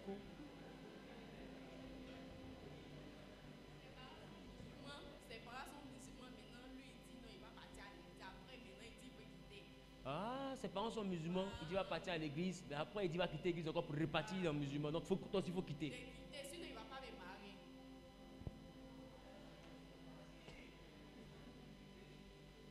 Donc c'est le déménagement quoi. C'est maintenant je comprends, parce qu'il ne comprenait pas au début. Parce que comment il est musulman, de famille musulmane d'origine. Ne mettez pas son visage sur les réseaux s'il vous plaît. Les réseaux là, ça a quel problème. C'est jamais bien que lui il est sur la page, il a regardé, on vient dire ça, il dit une parole là-bas.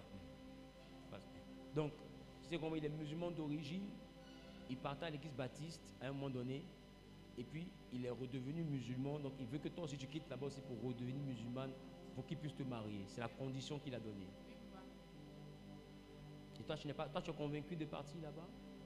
Oui, oui. À l'église là? Viens, je vais prier pour toi.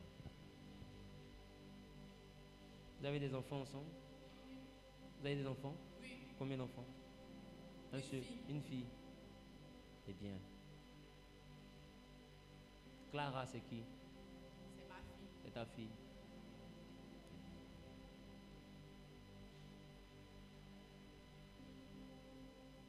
Écoute-moi. Tu veux le convertir? Oui, papa. Tu veux le convertir? Oui, papa. Tu crois en mon ministère? Oui, oui. Tu crois en mon ministère? Oui, papa. Cet homme va servir Dieu. Écoute-moi. Cet homme va servir Dieu. Va le chercher à la mosquée. Est-ce que tu as compris ce qu'il a dit? Oui, papa. Ça a dit quoi? Il va partir le chercher à la mosquée.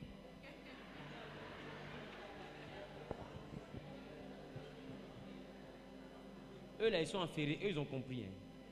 Où ils sont là, ils ont compris. Va le chercher à la mosquée.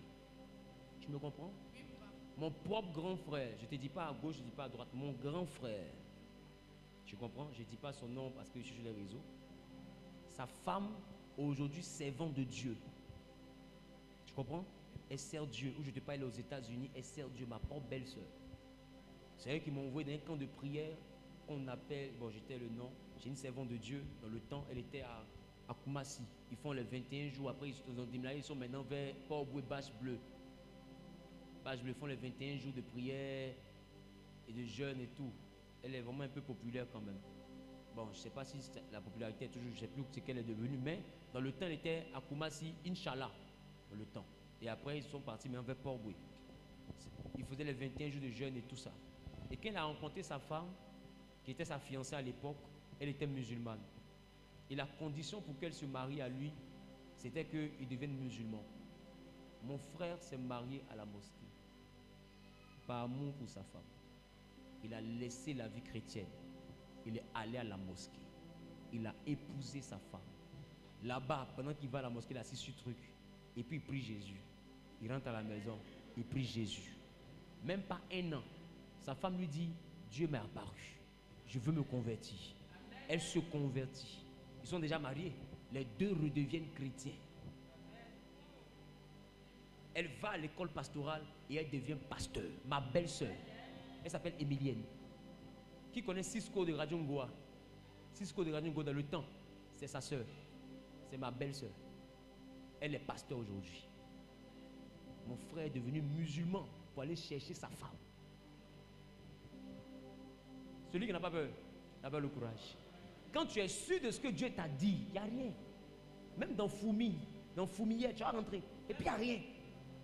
Va le chercher. Je te dis ça parce que je sais. Dans ma famille, mon frère là s'appelle Zawi Frédéric. C'est mon grand frère. On se comprend? Aujourd'hui, là, c'est Dieu. Tu comprends? Leur couple, ils font partie de ceux-mêmes qui m'ont boosté pour que j'attrape bien Jésus. Tu comprends? C'est avec eux que j'ai fait 21 jours pour la première fois dans ma vie. C'était dans ce camp de prière. C'est eux qui m'avaient invité. Et c'est là-bas beaucoup de prophéties qui se réalisent aujourd'hui dans ma vie ont été déclarées par des femmes que Dieu utilise par le don de la prophétie. Je sais de quoi je te parle. Va le chercher à la mosquée. C'est un serviteur de Dieu.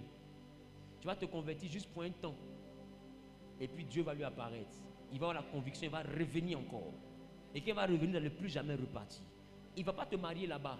Il va te marier dans l'église. Je suis prophète, je sais de quoi je te parle. Viens. Ça, toi tu es missionnaire, Dieu est en train de t'envoyer en mission. C'est une mission. Vous ne savez pas? Lève les deux mains. Tu veux l'onction pour la mission? J'ai pas entendu. Oui, papa. Tu veux l'onction pour la mission? Oui, papa.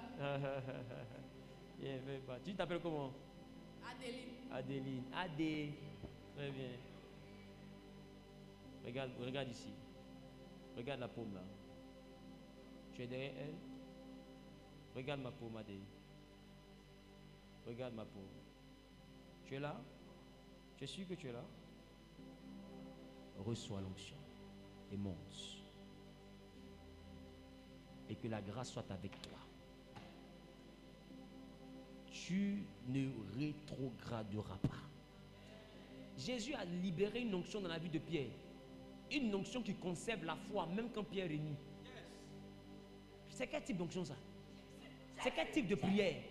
Où Jésus dit à Pierre, je sais que tu vas repartir. Mais quand tu seras revenu, quand tu seras converti, affermis tes frères. Et il dit, j'ai prié. Parce que Satan t'a réclamé pour ne pas que ta foi tombe.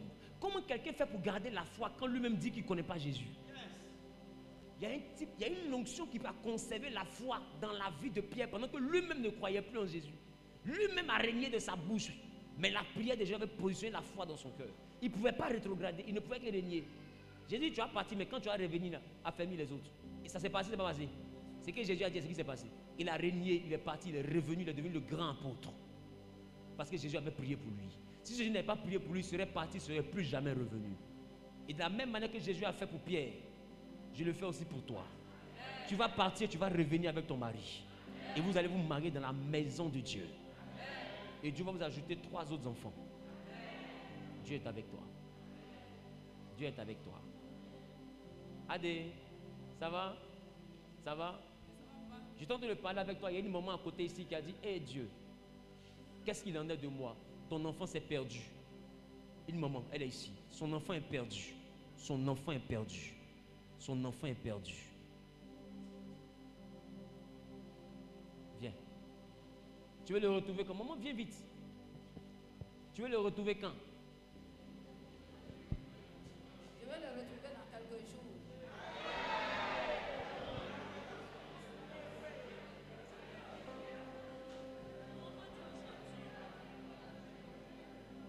Tu veux le retrouver quand? Dernière question. Dans ce temps-ci. Dans le temps. Aujourd'hui même, je vais le retrouver aujourd'hui même.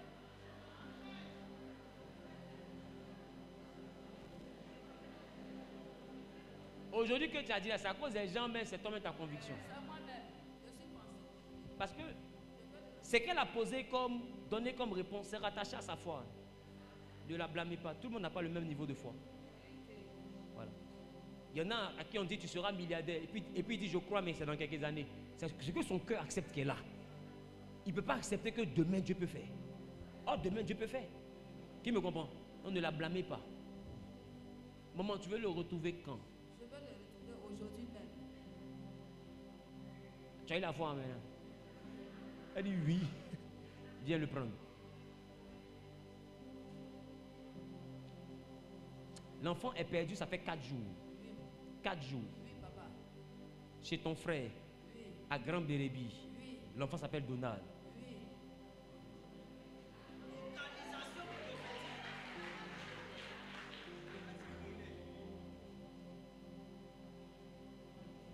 Il arrive à la maison.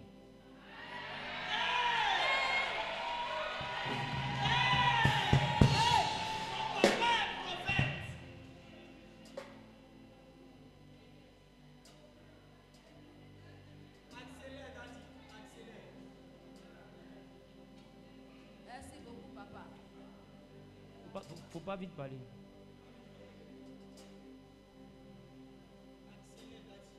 À 16 heures, ils vont Alléluia. t'appeler pour te dire qu'ils ont retrouvé ton enfant. Amen.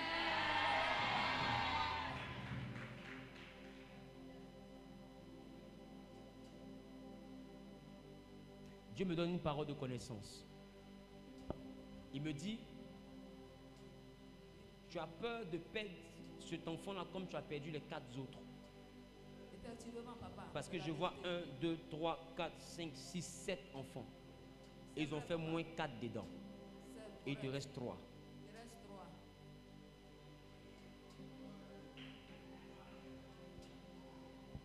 Il arrive à 16 heures.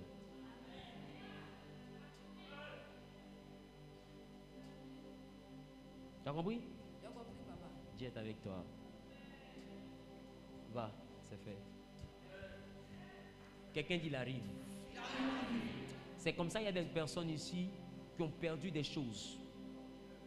Des fois même, la personne que tu devais marier là, vous avez rompu. Tu penses que c'est une rupture normale. Or, spirituellement, quelqu'un combat ton mariage. Ou bien des fois, quelqu'un est en train de travailler quelque part là-bas pour l'enlever. Comme tu n'as pas la force pour résister spirituellement, tu entends de le perdre. Et tu penses ça pour une rupture. Après ce programme, la personne va revenir dans ta vie. Attends, on a le pain, on a le vin, non?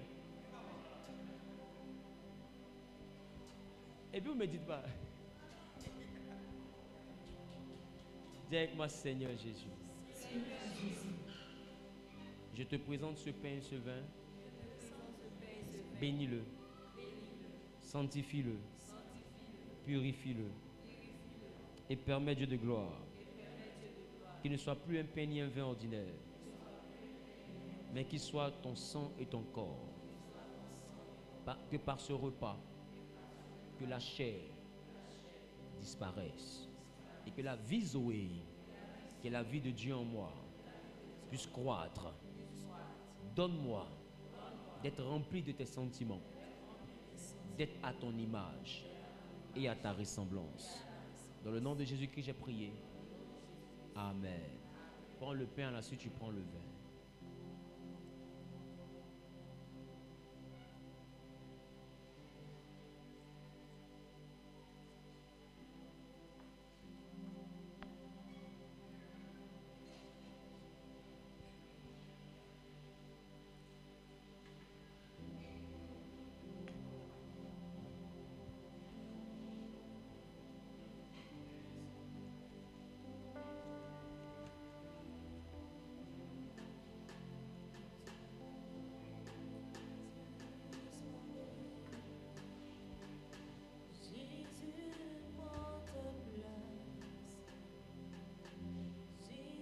Dis à ton voisin, depuis hier, nous avons désormais un nouveau couple dans la maison Genèse. Yes. J'ai été moi-même présent pour la bénédiction de leur union. Ils se sont unis par les liens du mariage hier à la mairie du Plateau, suivi de la bénédiction nuptiale dans un espace événementiel non loin d'ici. Et c'était une belle cérémonie en présence de leurs parents et des membres de leur entourage, des amis et connaissances des plus proches amis et connaissances. Et j'ai été honoré d'être celui qui a officié cette cérémonie de bénédiction de mariage.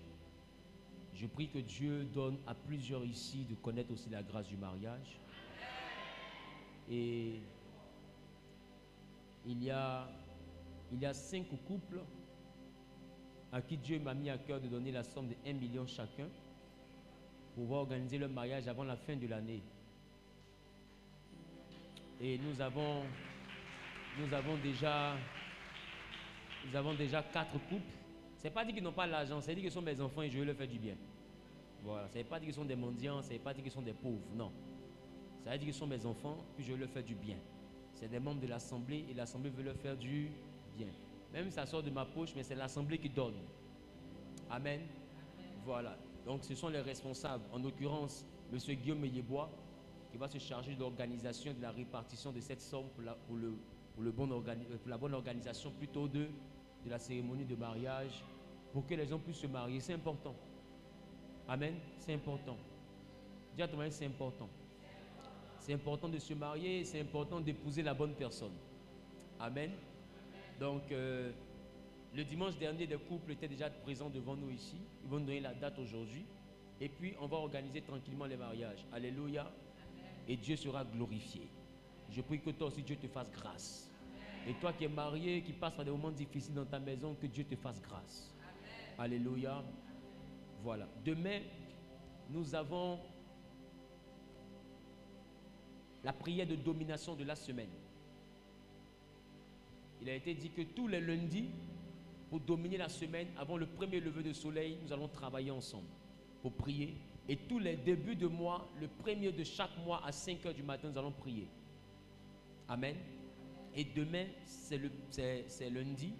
Donc nous allons prier pour dominer la nouvelle semaine qui arrive, afin que Dieu permette que spirituellement, que nous prenions le dessus sur toute réalité de la semaine. Alléluia. Donc il est important que vous vous fidélisez à ce genre de moment de prière. Amen. C'est des choses que beaucoup ont compris dans d'autres confessions et pratiquent, que ce soit à 4 h du matin et autres. C'est très important. J'ai l'habitude de le faire seul et Dieu m'a mis à cœur maintenant de le faire avec vous. Dans d'autres églises, les prières matinales sont des prières qui ont lieu chaque matin. Mais ici, comme vous n'avez pas pour l'instant l'habitude de le faire, Dieu m'a mis à cœur qu'on débute d'abord par chaque lundi. Et puis après, quand beaucoup parmi vous vont atteindre une certaine maturité spirituelle, on pourra instaurer ça d'une autre manière. Mais pour l'instant, fais l'effort. Parce que 2 fois, tu rentres dans ta semaine et puis la semaine est mélangée. Tes calculs sont bouleversés. Mais tu rentres dans la journée et puis ce que tu avais prévu, c'est pas ce qui se passe. Parce que spirituellement, des choses ont été changées. Les promesses peuvent être physiques. Mais si spirituellement, tu n'as pas arraché l'accomplissement de ta promesse, ça peut changer même à la dernière minute. Et c'est malheureusement ce qui t'arrive. Tout est clair jusqu'à la dernière minute, ça change. Est-ce que tu sais où ça a été changé? Tant que tu ne deviens pas un homme, une femme de prière, il y a des choses que tu vas subir dans la vie. Et pour sortir de là, il est important que tu prennes le devant des choses. Remarque, Satan n'a pas de problème que tu écoutes les prédications. Satan n'a pas de problème que tu écoutes la louange. Satan n'a pas de problème que même la sonnerie de ton téléphone soit « Père, nous t'adorons ». Il n'a pas de problème avec ça. Mais quand tu essaies de développer ta vie de prière, remarque que la lourdeur te tombe sur toi. Quand tu essaies de te lever pour prier, remarque, c'est là que tu bailles, c'est là que tu as sommeil. Mais sinon, tu peux écouter les prédications du pasteur Zahir du matin qu'au soir, il n'y a rien. Mais quand tu veux te mettre à prier, automatiquement tu as sommeil.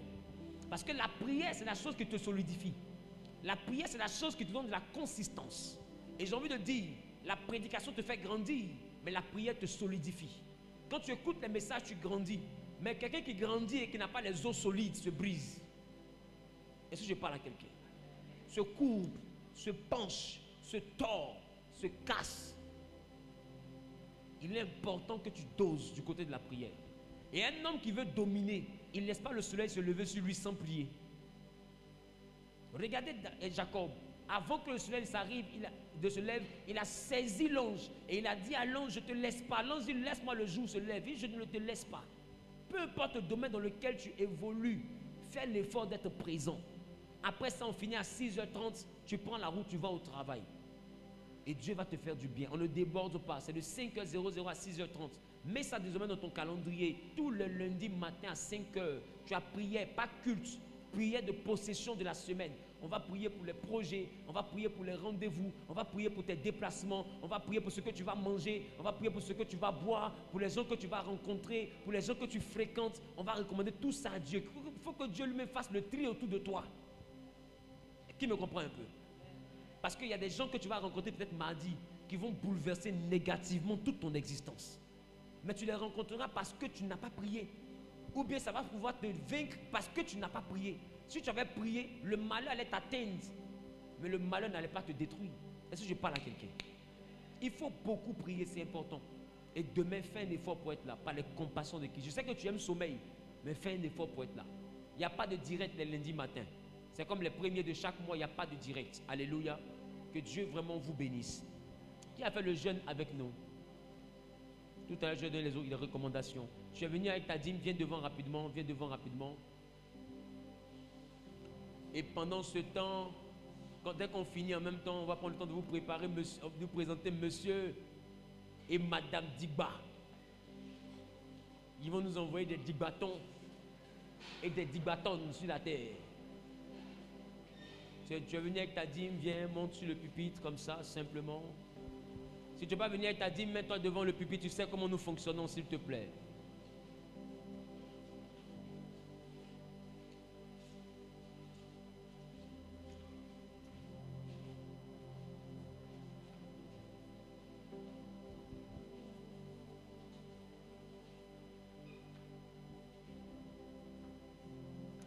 Tu vas élever la voix et tu vas recommander simplement tes activités entre les mains de Dieu. Recommande tes activités, dis à Dieu ce que tu veux atteindre comme niveau.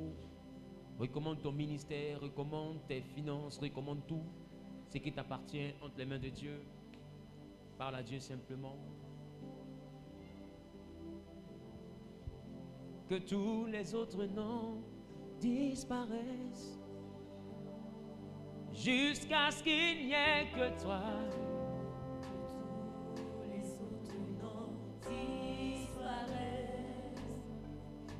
Jésus, prends ta place.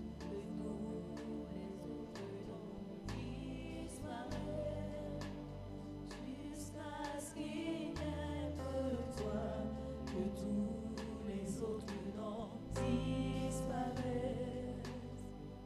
Jésus, prends. Je prie. Dieu d'Abraham, d'Isaac, de Jacob, je te recommande la vie de tes enfants. Je te recommande les dîmes et la vie de tous ceux qui honorent les dîmes. Bénis-les, que le dévoreur soit menacé dans leur vie, que la bénédiction en termes de bonne santé s'attache à leur vie, que la longévité s'attache à leur vie, que leur grenier soit béni, capable d'abondance et de surabondance, que l'œuvre de leurs mains soit bénie, qu'ils possèdent la porte de leurs ennemis, qu'ils soient bénis du nord, du sud, de l'est et de l'ouest, de l'esprit des quatre vents, qu'ils soient bénis de l'esprit des 7 portes de chaque semaine de ce mois de septembre, et que la pluie et la rosée leur soient favorables, que la terre leur soit favorable, et que quiconque les voit ait à cœur de les bénir. Envoie-les à un autre niveau et que la limitation soit ôtée de leur vie. Gloire et louange te reviennent. Au nom de Jésus, j'ai prié. Amen. Amen. Dieu vous bénisse.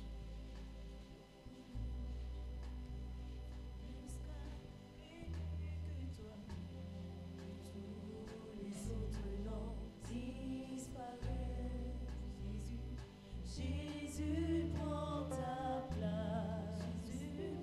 Jésus, prends ta place. Jésus, prends ta place. Jésus, prends ta place. Alléluia. Amen. Alléluia.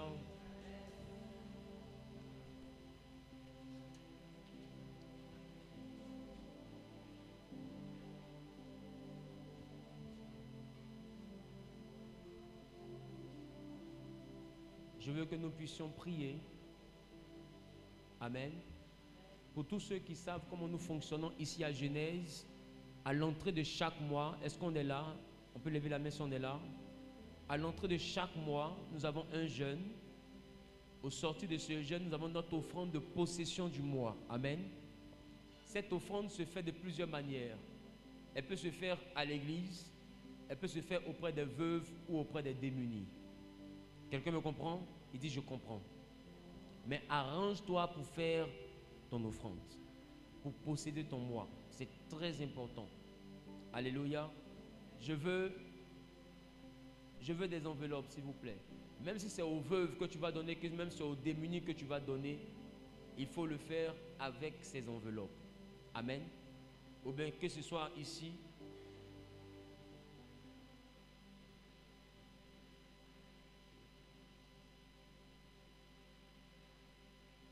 D'accord. Donc le temps qu'il nous ramène pour nous compléter les enveloppes, on va faire ça à la fin et vous allez pouvoir récupérer des enveloppes.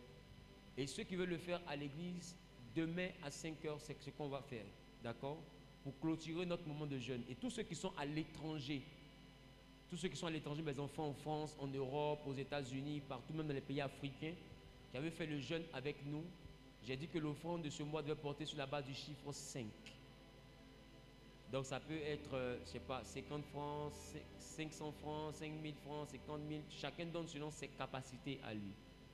Donc si tu as à cœur de faire ça depuis l'étranger, que tu veux faire ça ici dans cette église Genèse, il y a le numéro simplement qui s'affiche. Tu écris simplement le numéro des partenaires 079 888 888 1 et puis tu pourras faire ton offrande. Tu écris seulement par WhatsApp offrande du mois de septembre, tu pourras faire. Vous à qui Dieu a mis à cœur de donner aux orphelins ou aux démunis, vous priez avec nous, vous êtes avec nous aussi demain matin avec votre offrande. Et quand on finit, vous prenez l'offrande pour aller donner aux veuves ou aux démunis. Mais ça se fait demain. Qui me comprend un peu? Si Dieu t'a mis à cœur de le faire ici, tu le feras ici demain matin. Si Dieu t'a mis à cœur de faire ça ailleurs, tu viens demain matin avec ton offrande, on prie. Quand on finit de prier, tu prends ton offrande, quand tu repars, au cours de la journée, tu donnes ça soit à des démunis ou à des orphelins ou à des veuves. Amen. Voilà. Et c'est comme ça que tu vas agir.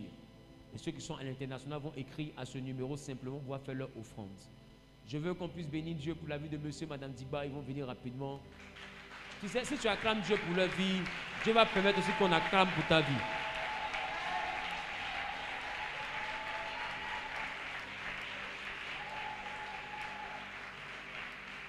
Voilà. Si quand le frère David venait ici, une soeur avait eu des visions. Pas ça? Noura, qui es-tu? À partir d'aujourd'hui, il faut comprendre que les songes sont devenus des mensonges. Et si tu as vu la soeur, elle est claire, elle est dans l'église, que toi-même tu n'es pas clair, que tu as voulu prendre son numéro, à partir d'aujourd'hui, cette vision est un mensonge. C'est devenu monsieur et madame Diba. Non, non.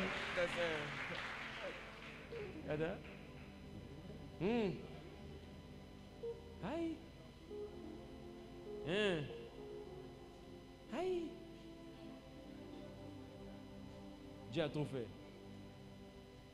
Musique.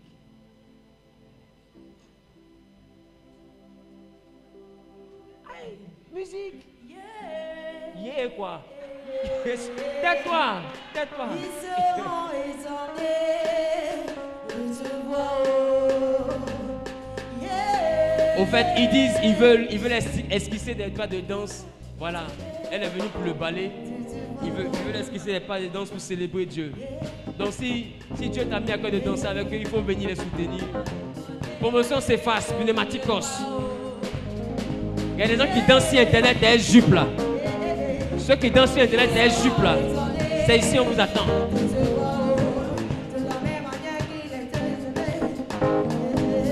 Si vous devez les féliciter, venez en même temps les féliciter.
attendez. Dosez. Normalement, il y a des visages que devaient venir voir les féliciter pour prendre l'onction de mariage. Mais je ne vois toujours pas ces visages. Bon, je ne sais pas.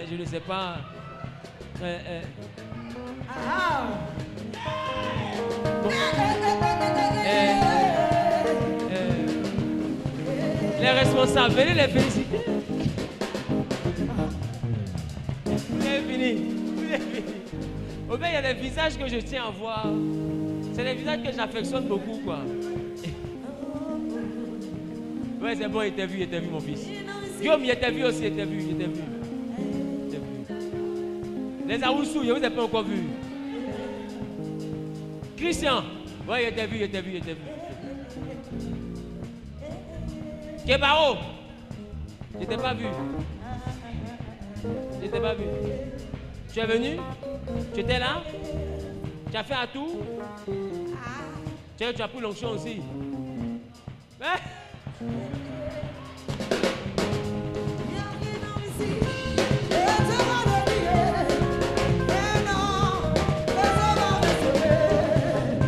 Alléluia. Que Dieu vraiment vous bénisse. Vous savez, au risque de me dédier, hier, je vous ai dit toute ma fierté. Et je crois que c'était en direct. Qui a suivi le direct sur ma page? C'était en direct. Je vous ai dit toute ma fierté. Ça ne fait pas 1 an qu'ils ont décidé de donner leur vie véritable. Est-ce que ça fait 6 mois? Ça ne fait pas 6 mois. Voilà. Et il y a quelques temps seulement, c'était David Boucheni. C'est ça? Fort. Donc, il suivait les prédications sur les réseaux sociaux. Et puis, il a eu à cœur de se déplacer, de venir. Quand il venait, il s'asseyait derrière tranquillement. Et Dieu l'a touché. Il a eu à cœur de se baptiser. Et il fait partie de cette promotion de baptême qui est vraiment très engagée. Pour ne pas dire ils font partie de ces 2 promotions, Cephas et Pneumatikos, qui sont vraiment engagés, qui bougent beaucoup, sans compter les anciennes promotions. Voilà, les anciennes promotions qui sont aujourd'hui parmi les hôtesses, qui servent Dieu en toute discrétion, dans le multimédia et tout. Voilà, beaucoup ont dit, ah papa, non, eux les ont non, eux là, moi j'ai eux et tout. Vous êtes mes enfants au même titre, je vous aime tous, amen. Je vous aime tous et vous devez vraiment vous réjouir. D'ailleurs même avant la fin de l'année, je vais organiser une fête avec tous les baptisés, tous ceux qui sont passés par les baptêmes ici, toutes les promotions confondues, amen. Et puis on va bénir Dieu ensemble. Alléluia. Voilà, donc il s'est fait baptiser 1 mois après, je crois, ou même moins d'1 mois, je crois, elle aussi s'est fait baptiser. Il n'y a même pas longtemps, hein. C'est dans la période de la Pentecôte, là. La période de la Pentecôte. Et puis, après ça, ils ont décidé, il m'a écrit. J'étais en voyage, non, quand tu m'as écrit. J'étais au Gabon. Ah, papa, vraiment, voici ce qu'on veut faire. Comment tu vois ça? Il dit, mais c'est super. Et aujourd'hui, c'est fait. C'est ça un homme. Un homme, il dit, et puis il fait. Voilà. Il va.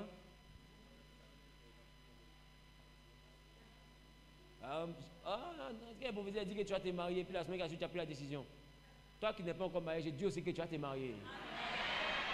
Parce que lui, quand il lui a dit la semaine qui a suivi, il a pris la décision. Toi qui n'es pas encore marié, la semaine, tu vas te marier. Donc, normalement, la semaine qui a suivi, tu dois faire quoi? Tu dois prendre la décision. Alléluia. Sosan, pourquoi tu me regardes mal? Tu sais que je t'aime particulièrement, mon fils. Que Dieu vous bénisse. On peut apprécier Dieu pour leur vie. Alléluia. Voilà, donc rendez-vous demain matin. Amen. Rendez-vous demain matin. Si tu as à cœur de faire ton offrande demain à des veuves et des démunis, viens simplement, tu prends ton offrande, tu prends ton enveloppe simplement. Demain matin, ceux qui veulent faire ça ici, on le fera ici. Ceux qui veulent faire ça à des démunis, ils viennent demain matin ici, on finit de prier. Et quand tu repars en cours de journée, tu fais ça à des démunis. Alléluia. Mais c'est une offrande qui doit être sur la base du chiffre 5. Même si tu as envie de donner au-delà, arrange-toi pour que tu mettes le chiffre 5 d'un côté et puis au-delà là. Au-delà là, d'un côté. Ça veut dire quoi? Si tu trouves que 5 000, ce n'est pas beaucoup, que tu veux faire du bien à des veuves, que c'est 5 000 qui est ton chiffre 5, tu fais ton chiffre 5, 5 000. Si tu as 2 000 ou 3 000 que tu mets à côté pour compléter, tu mets 2 000, 3 000 à côté. Qui me comprend un peu? Voilà. Si jamais tu n'as pas 50 000, que tu as donné 20 000, tu as donné 30 000, c'est-à-dire que dans les 30 000, là, le chiffre 5, c'est quoi? C'est 5 000, non? Tu mets 5 000 là à côté. Maintenant, le surplus que tu as à cœur de faire là, tu mets ça aussi à côté. Qui m'a compris un peu? Très bien. Et tu donnes ça soit à des veuves, à des démunis ou à des orphelins ou encore dans ton assemblée locale, selon que Dieu va te mettre à cœur. Mais on ne donne pas ça aux deux endroits. J'en ai donné ça une partie là-bas et puis une partie ici. Non. On donne une partie à une entité, soit des veuves, soit l'assemblée ou soit des démunis. Amen. Que Dieu te bénisse. Qui est venu avec l'élément que j'ai demandé? Tenez-vous debout s'il vous plaît.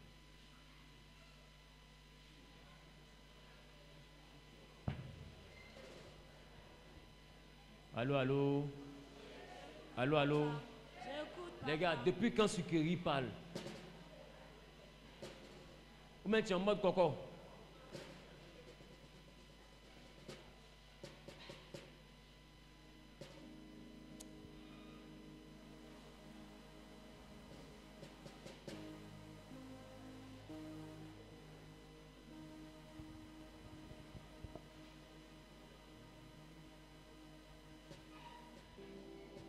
Tiens-toi debout simplement.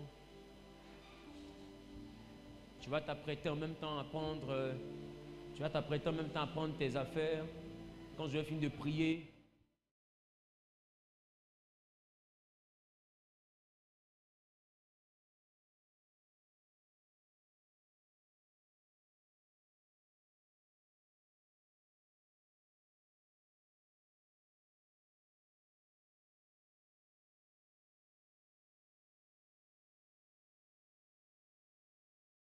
du sucre à l'intérieur a une particularité.